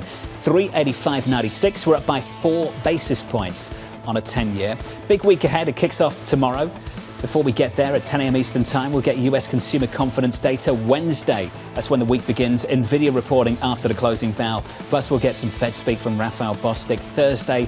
For the economists and bond traders alike, it's US GDP and another round of jobless claims. And on Friday, we'll get core PCE and UMich consumer sentiment. Lisa, a final word, please. Just how hinged this market is really to a couple of key data points in an otherwise quiet trading range. I mean, honestly, you could talk about weakness rolling over, but it's very hard to see this as anything more than noise and, say, signal at a time where Nvidia, which is the biggest company and accounting for something like 5-6% of the overall S&P 500 index, is potentially ready to roil the markets. I just wonder how outsized that move could actually be. Nice to have some quiet, isn't it? Don't you think? Yeah. Just a little summer Tuesday. The more you say that, the more everyone's throwing things the New at the Yorkers screen, sort of wish, like Americans, yes. Okay? I love you. This is my home. Thank you for allowing me to make this my home. But why do you wish away summer in the middle of August? Why do we do it? Who are you talking to? We wish away summer, start getting excited about pumpkin. Okay. Have you had a pumpkin latte? No, I don't want one either. Okay, no, I know. The leaves turning brown. Yes, but it's not brown. They turn beautiful colors. No. Jade. Have you never gone I peeping? see that and I think winter. Okay, well. And I'm thinking like 6 months of darkness. Maybe we need to talk about that because you should go and see the leaves changing. I've done therapy on this, believe me.